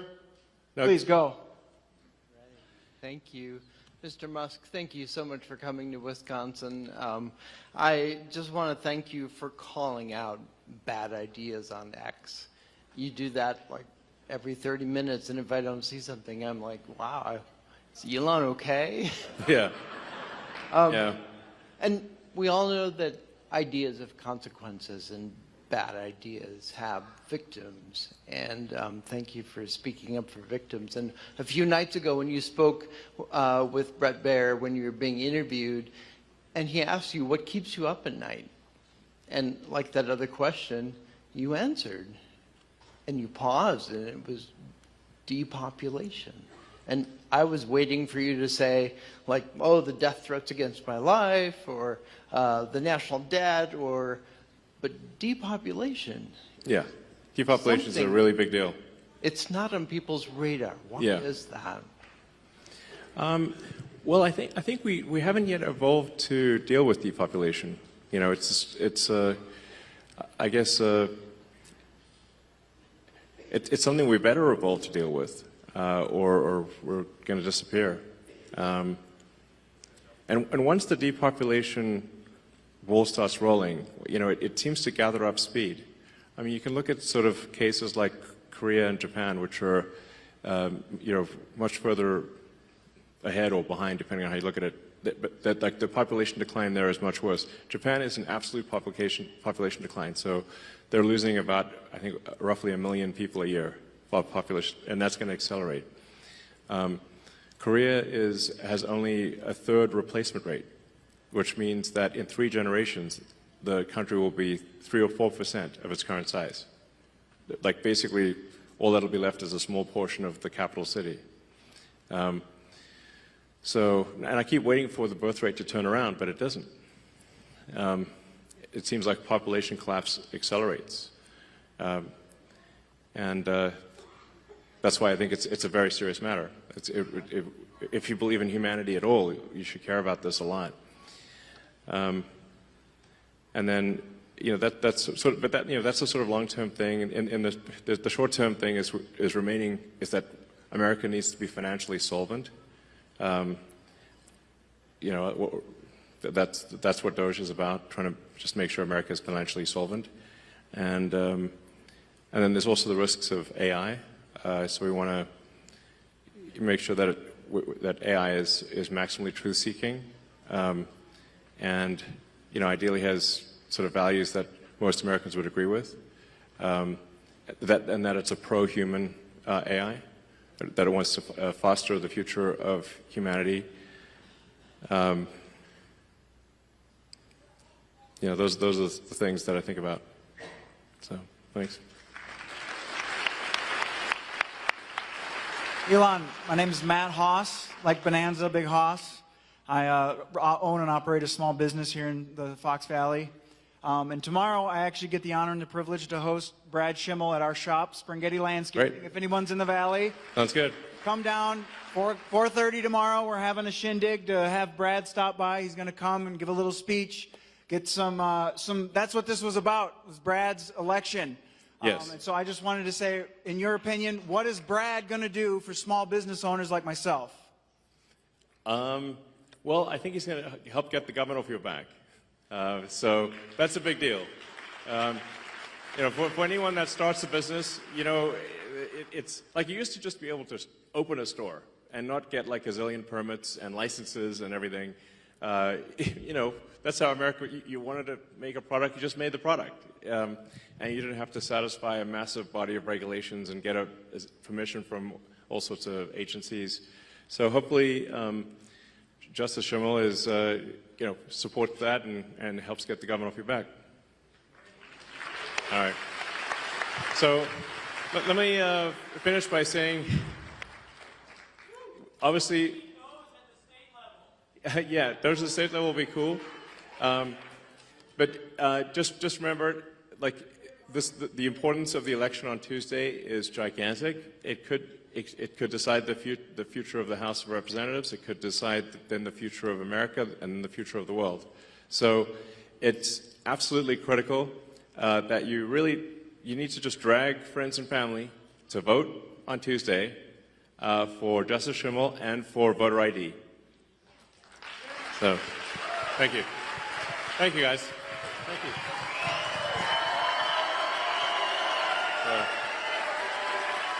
Thank you.